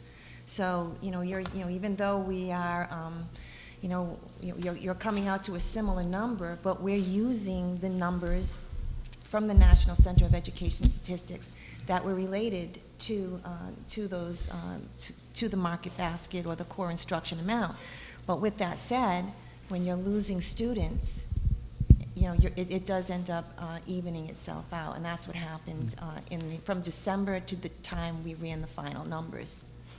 I think the other component was we still are very concerned on the transportation aspect. We think that hurts the suburban communities. I said at Thursday's hearing, and I'll say it again, we're only underfunded by whatever the standard is that somebody measures us to. Because if we look at this formula and say there's revisions or tweaking, I think was the word that was used several times, that occurs, there's different levels of, quote, overspending. There's levels of underspending that would be out on the table as well. One of the things that I think is the main concern that I have, and I'm not going to get hung up on the core cost being 8,200 versus 8,400, or the weighting factor being 40%. One of the main concern that I have from South Kingstown's perspective is the use of the median family income. And I provided both to the Finance Committee, and I've provided copies to you of the two charts that do the cross-section of the various communities.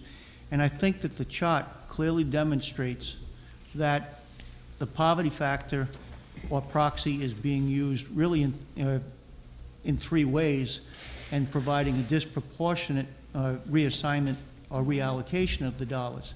When we look at a community like South Kingstown with 128% median family income over the state, we're increasing our assessment rate roll by 28% after it's been equalized. Conversely, with the city of Providence, who's at 39% of the state median family income, you're reducing the taxable property that they're actually levying on by $6 million or 60%. If you use that, you go back to where did that come from? And that goes back to, I think, 1964, when equalization of taxes in Rhode Island were first established. And at that time, there was no income tax in the state. So what was the attempt that was being made was to marry community wealth with community income, because the community income, because people weren't paying income taxes, the real tax that they were paying was on property. So they needed a measure to be able to address the income in conjunction with the wealth. That changed when the income tax was instituted. If you're going to use a median family income, then using a second weighting factor on the PK to 6 puts us in a situation where not only are we losing or gaining, we're gaining over $1 billion in taxable property that doesn't exist.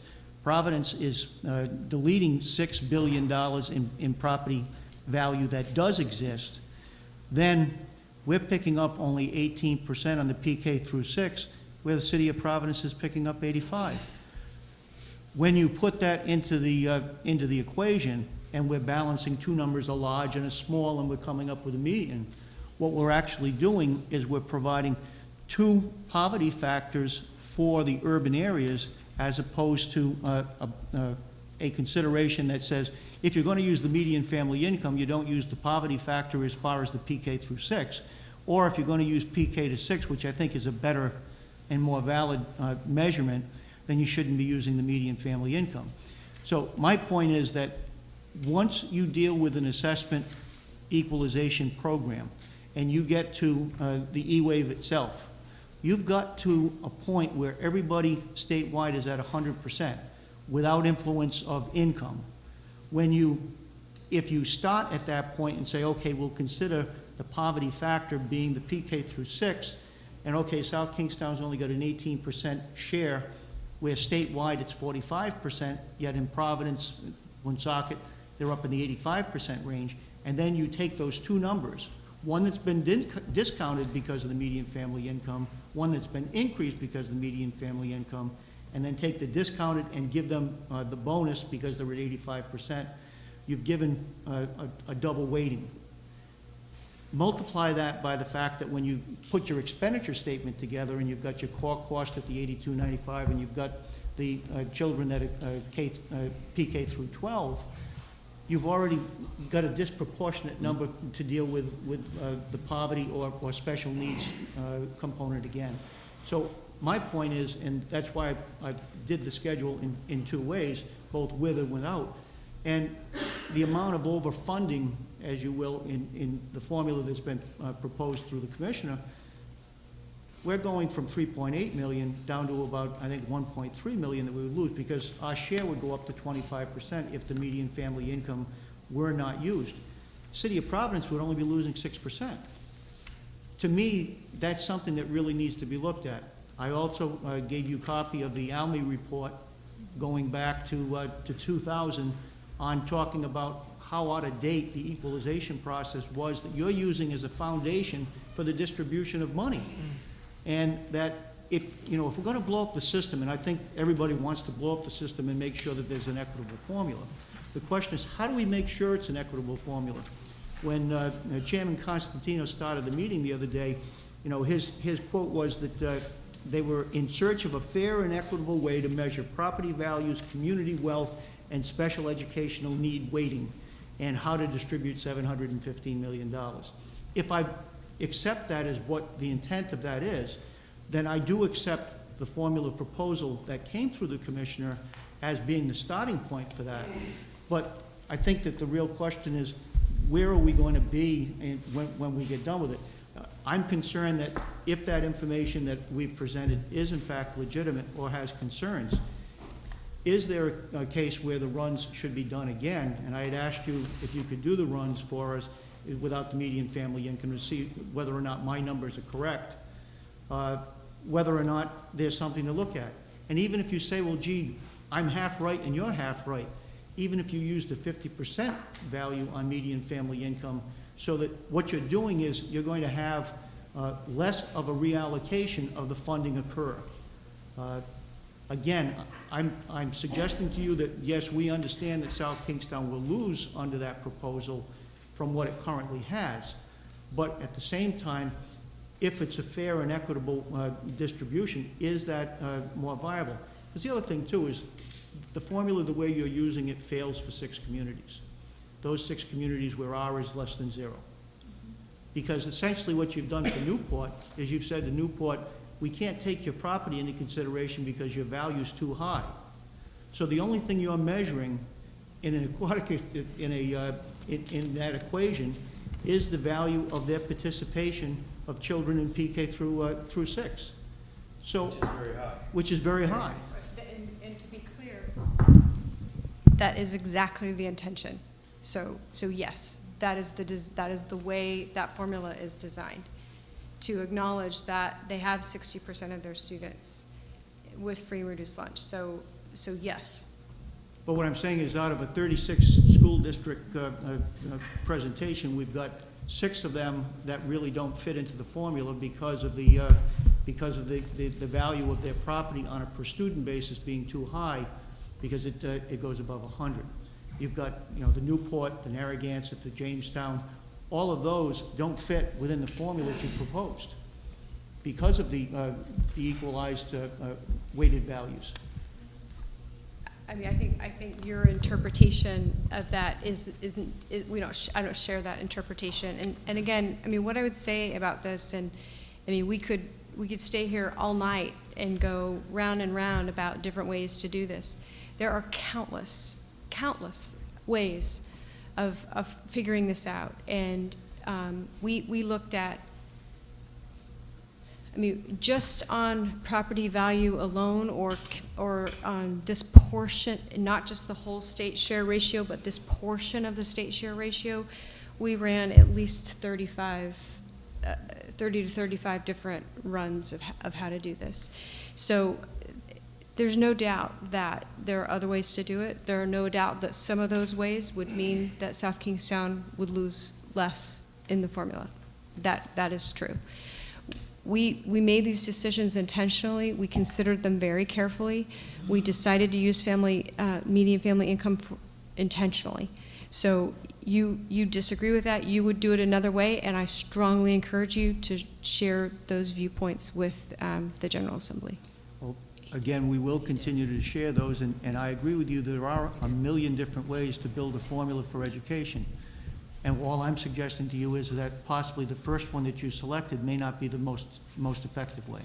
And it isn't the first one. We spent many weeks, months working on this. It wasn't our first one. As I said, we calculated this in many different ways, not just that one section, but every part of this to consider the implications, to consider the policy decisions in that. And I can tell you that on median family income, there are many communities that that when you look at just assessed value, for example, they say, well, our value may be a certain level, but that doesn't mean that our community can pay that, and that puts them into a difficult situation. So you may say, well, we've run this in another way, we don't agree with that way of doing this, and if you do it this way, that helps South Kingstown. Well, that's going to have other effects on other communities who are going to have a disagreement about whether or not that's the right way to calculate it, because it has different implications on their community.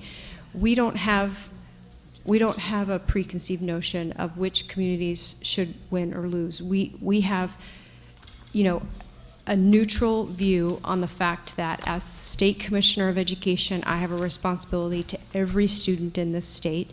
And that's how we tackled this. And while, again, no formula is perfect, and ours certainly isn't, I feel very, very confident in what we've proposed. And I just would like to add that once we got this information in, when we went back and did a little bit more work on South Kingstown, we just ran E-Wave. And by bringing back in the PK6, your state share actually went up 1.8%, and we can share that information with you. So although you are concerned that it weights poverty very heavily, when we put that back in the PK6, your state share actually went up versus just using straight E-Wave. Yeah, my calc showed it at about 25%, so I'd be interested in seeing that run. I beg your pardon?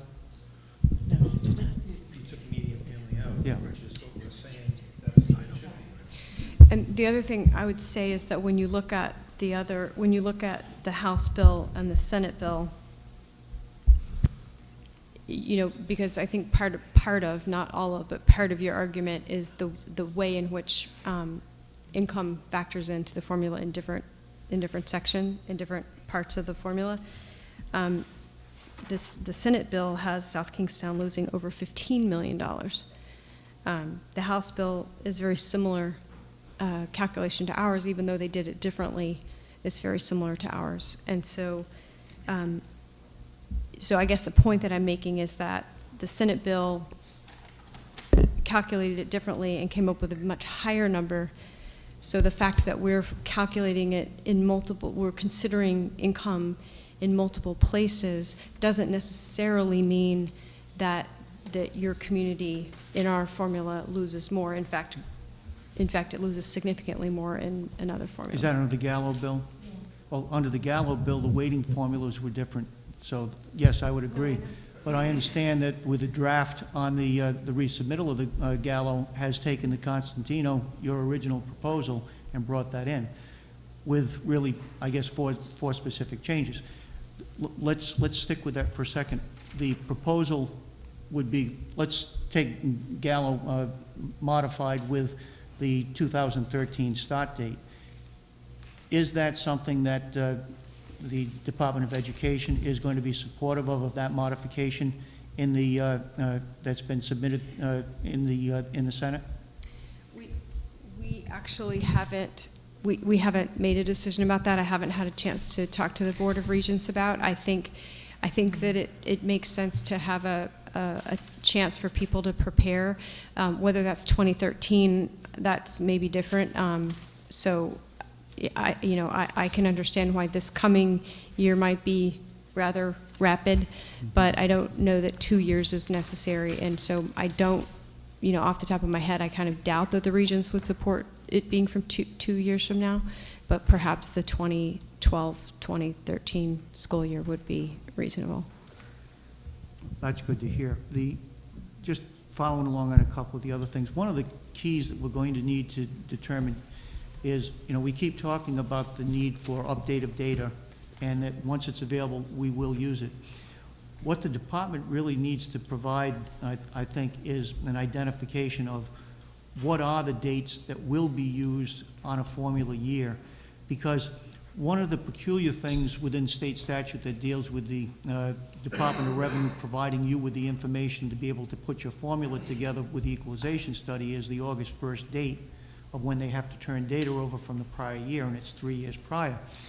But what's not defined in that statute is if we were instituting the formula in the 10-11 year, would they be using the December 31 of 2007 roll, or would it be based on the runs that you'd already done the 2006 roll?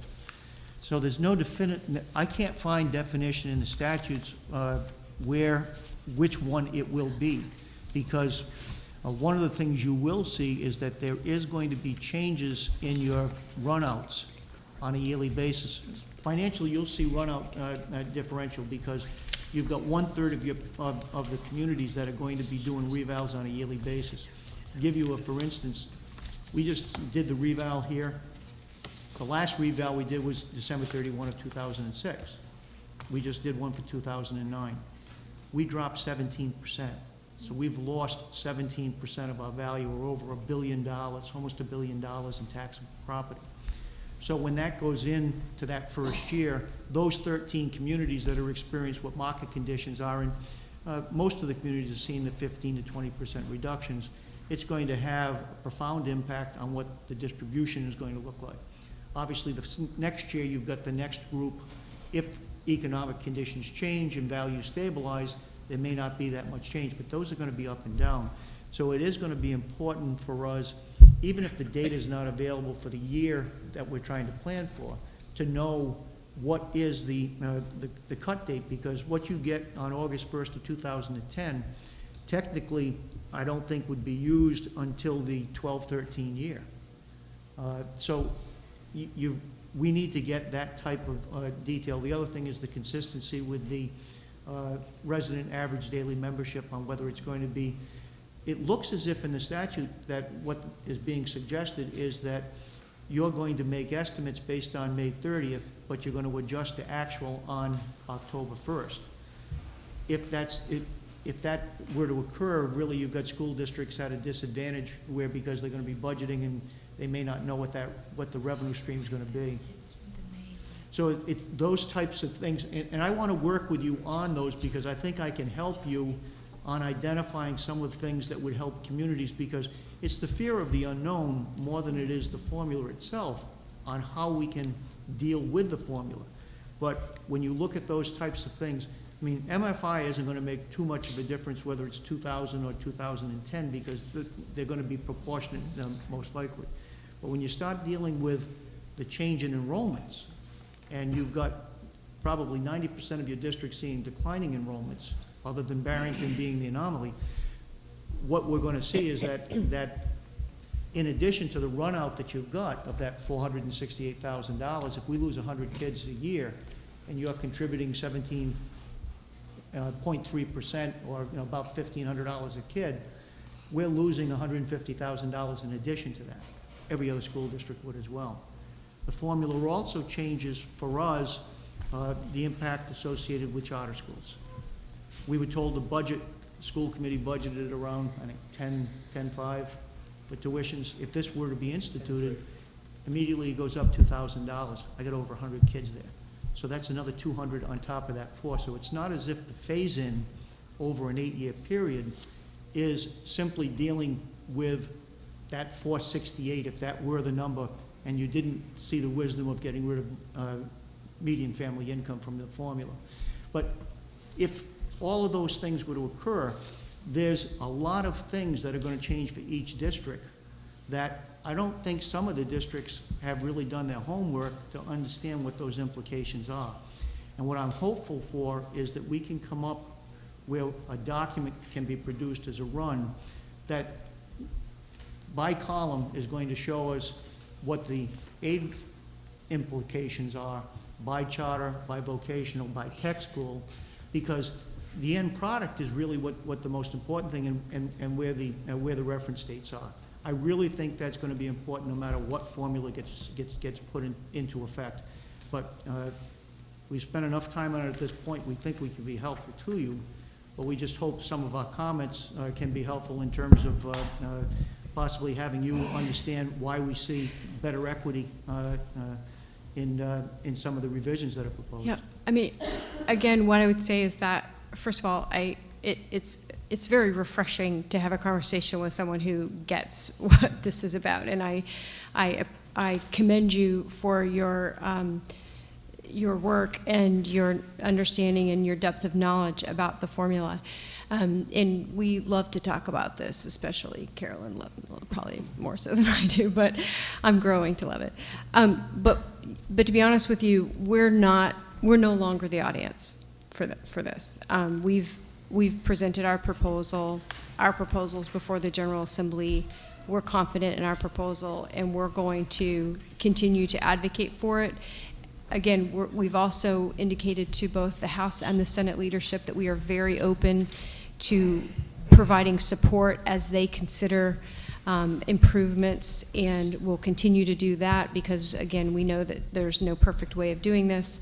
But our having this conversation is not going to really help at this point. I think that we could help to facilitate, and I know your elected leaders in the General Assembly can help to facilitate that. Rep. Caprio is actually the reason that we're here tonight. I think, you know, played a big role in inviting us to be a part of this. So, so I think what we want to do is just make sure that we're addressing the feedback to the place where it's going to have an impact. Because at this point, we've presented our proposal and it's out there and gone. That's fine. Yeah. Just a question on the charter school as far as the increase in the tuition. Is that going to be phased in over a multi-year period or 4 years? Okay. And we have an analysis that I'll share. Okay, all right, yeah, I would appreciate that. And I just want to touch on what Fred said, and Carolyn, you gave a presentation at GFOA recently, last week, and talking to some of the other communities that are going to be losers in the big scheme of things. One of the concerns was that the independence of the study and the fact that it was done, you know, rather than through an RFP process, it was done free. By the chairman of the Urban Education Department at Brown University. And certainly Providence ends up being a big winner in this, and it's just the perception that we got amongst some of the finance directors that I talked with. And it's just a concern that, you know, again, Fred asked for a peer review, and I think that's something that's really important because things happen in Rhode Island that, you know, people just say, well, it's politics as usual. And it just is a concern that Providence is a big gainer in this, and the study was done by a Brown University professor. Not only will Brown University gain from that, but also as a resident of Providence, so will Dr. Wong. So I think, you know, those were some of the comments that I heard. And I think it's important that, you know, there's an independent review done so that we can make sure that the formula is consistent with something that's fair and equitable to all communities. Sure, and you know, this isn't the first time that I've brought private dollars into my work at the Department of Education, as you may know, and that has, you know, a variety of different reactions, as does using, when someone's being paid for work, that has its own set of complications. We've seen that in some of the consultants that we've been dealing with who've had other formulas, and you know, people have their different perspectives on things depending on whether or not they're being paid for or are privately, you know, committing their resources. I think that in this case, the fact that Dr. Wong was providing his services pro bono, I think make him much more neutral. Yes, Providence gains in our formula, but it gains $40 million less than the other two bills that have been before the General Assembly. So I think it's a huge leap to jump to that this formula is the result of any kind of bias. In fact, we've gotten a lot of reaction from folks in Providence who are unhappy that our formula does have a much lower distribution to Providence as our largest urban district.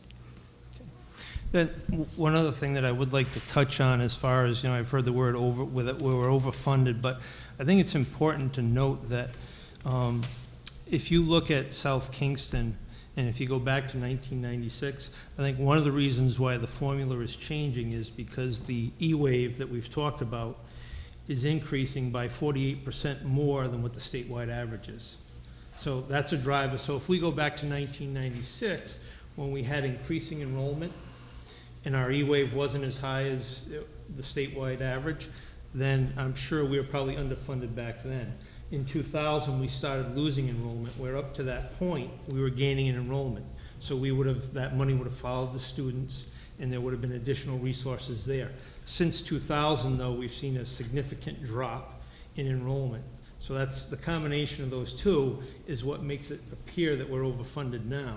But I think over that 10-year period, if you looked at it, you would probably see that we really weren't overfunded over that time period. Right, and every district, you know, some have been underfunded for 10 years, some were overfunded and then underfunded, depending on how you look at it and depending on their situation with enrollment, with property value and other issues. So I completely appreciate that point. And then the next question I have is, South Kingston obviously has 2 charter schools, and we know that the residents aren't contributing any money for that other than through their property taxes that they pay. But we also have 2 parochial schools that have expanded significantly over the years, which accounts for a lot of the drop in enrollment. And I guess my question would be, as far as, is there a factor there that you consider those people, their wealth, as far as they're paying tuition to those parochial schools in addition to paying a property tax? So shouldn't that be a deduction as far as from the E-Wave based on what they're paying in private school tuition?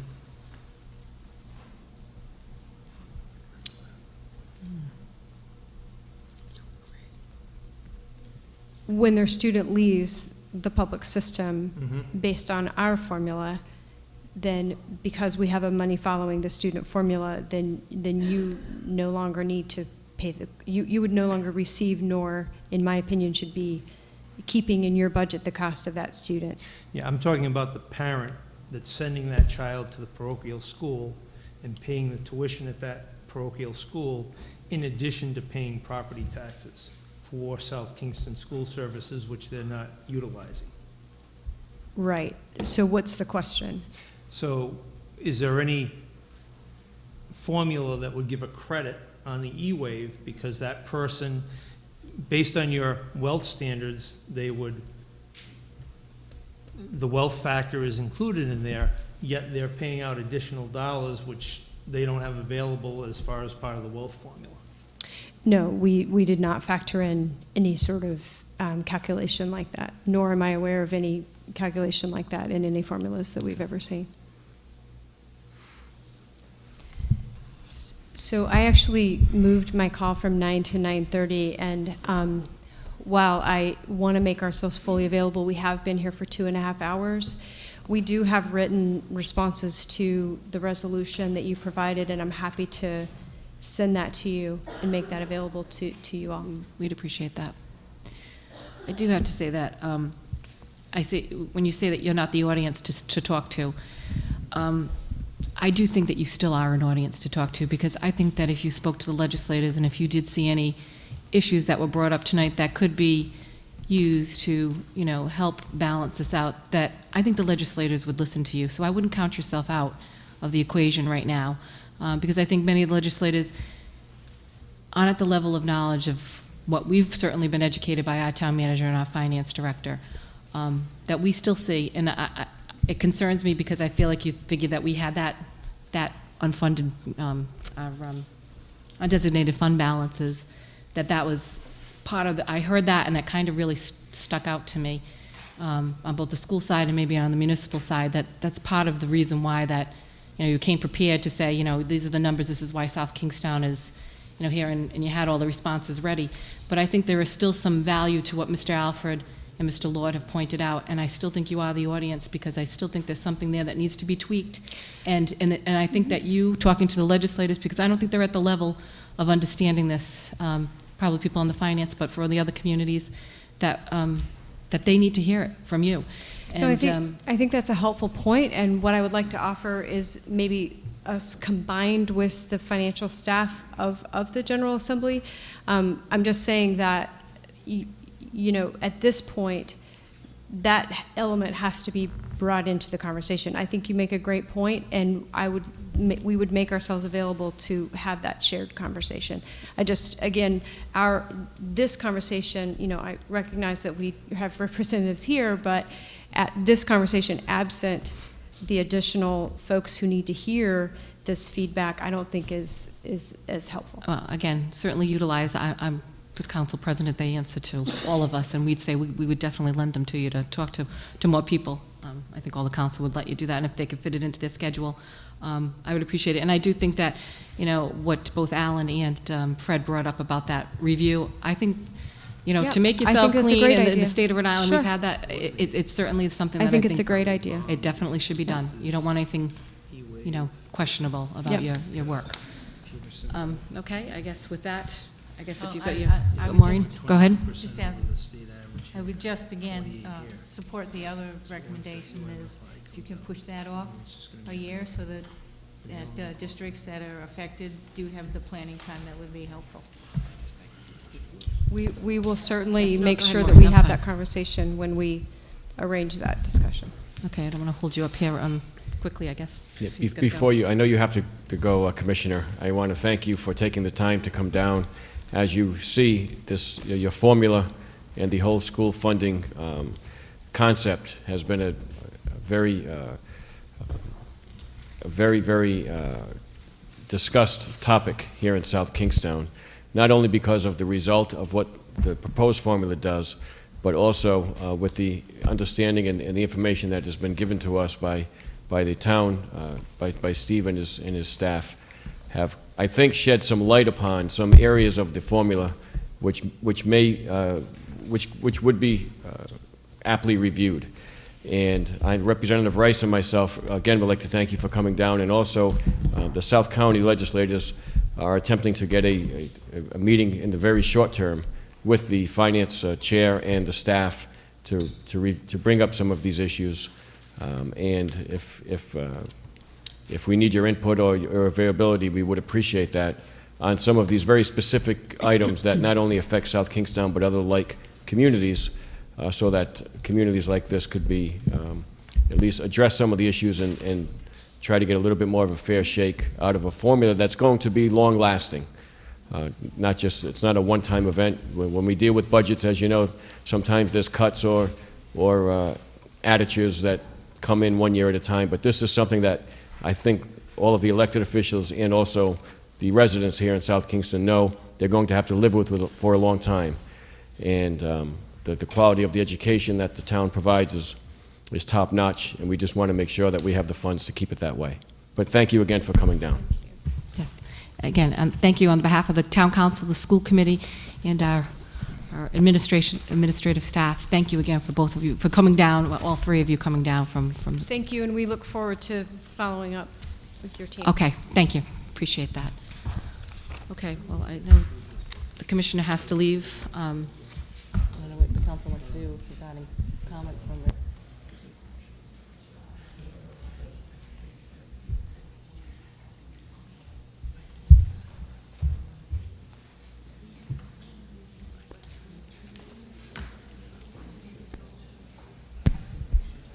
Okay, I know. Well, I understand that the commissioner is leaving, but I know people are here from the audience, so it's a little bit of a different type of a meeting that we've had. But if anybody has any questions for the council or the school committee that I guess weren't answered last night, could you please come forward and state your name for the record? Hi, my name is Raisa Mosher. I wanted to ask the commissioner, and maybe you guys can pose this question to her. I was curious about the startup and maintenance costs for career and technical education programs. I'm pretty sure in the town of South Kingstown, that's something that has been identified as a need at our high school level. And I know we've talked about, you know, maybe if this is put off, that we can have some community roundtable discussions about long-term planning and where we're going to go, and school consolidations and that kind of thing. And we've discussed probably ad nauseum the consolidation of Curtis Corner Middle School. But as the years go by, we know that the population is going to continue to decline, and the community has kind of floated an idea that I don't know if it has been brought to the attention of the school committee, but the possibility of Curtis Corner maybe turning into a career and technical high school. And in that instance, we'd serve a need in the town, but then I was very encouraged to see that in this funding formula, maybe we can take advantage of something that's available in this funding formula, and that would be the startup and maintenance costs for that career and technical education program. And then also the pre-K program, which NESDEC talked about, expanding our pre-K program. And if there's initiatives for that through this funding formula, if we could work with this formula to get maybe South Road as a pre-K, and maybe we can take advantage of some of these things and not make us lose out on all of that. So I just wanted to put that out there, and maybe we can get more information from the commissioner about those types of things. I would appreciate that. That'd be great. Thank you. Thank you. Okay. Are there any other questions before we close the meeting? No? Okay, well, hearing none, nobody's coming to the microphone. I say that the meeting is adjourned, and we are done at 9:35.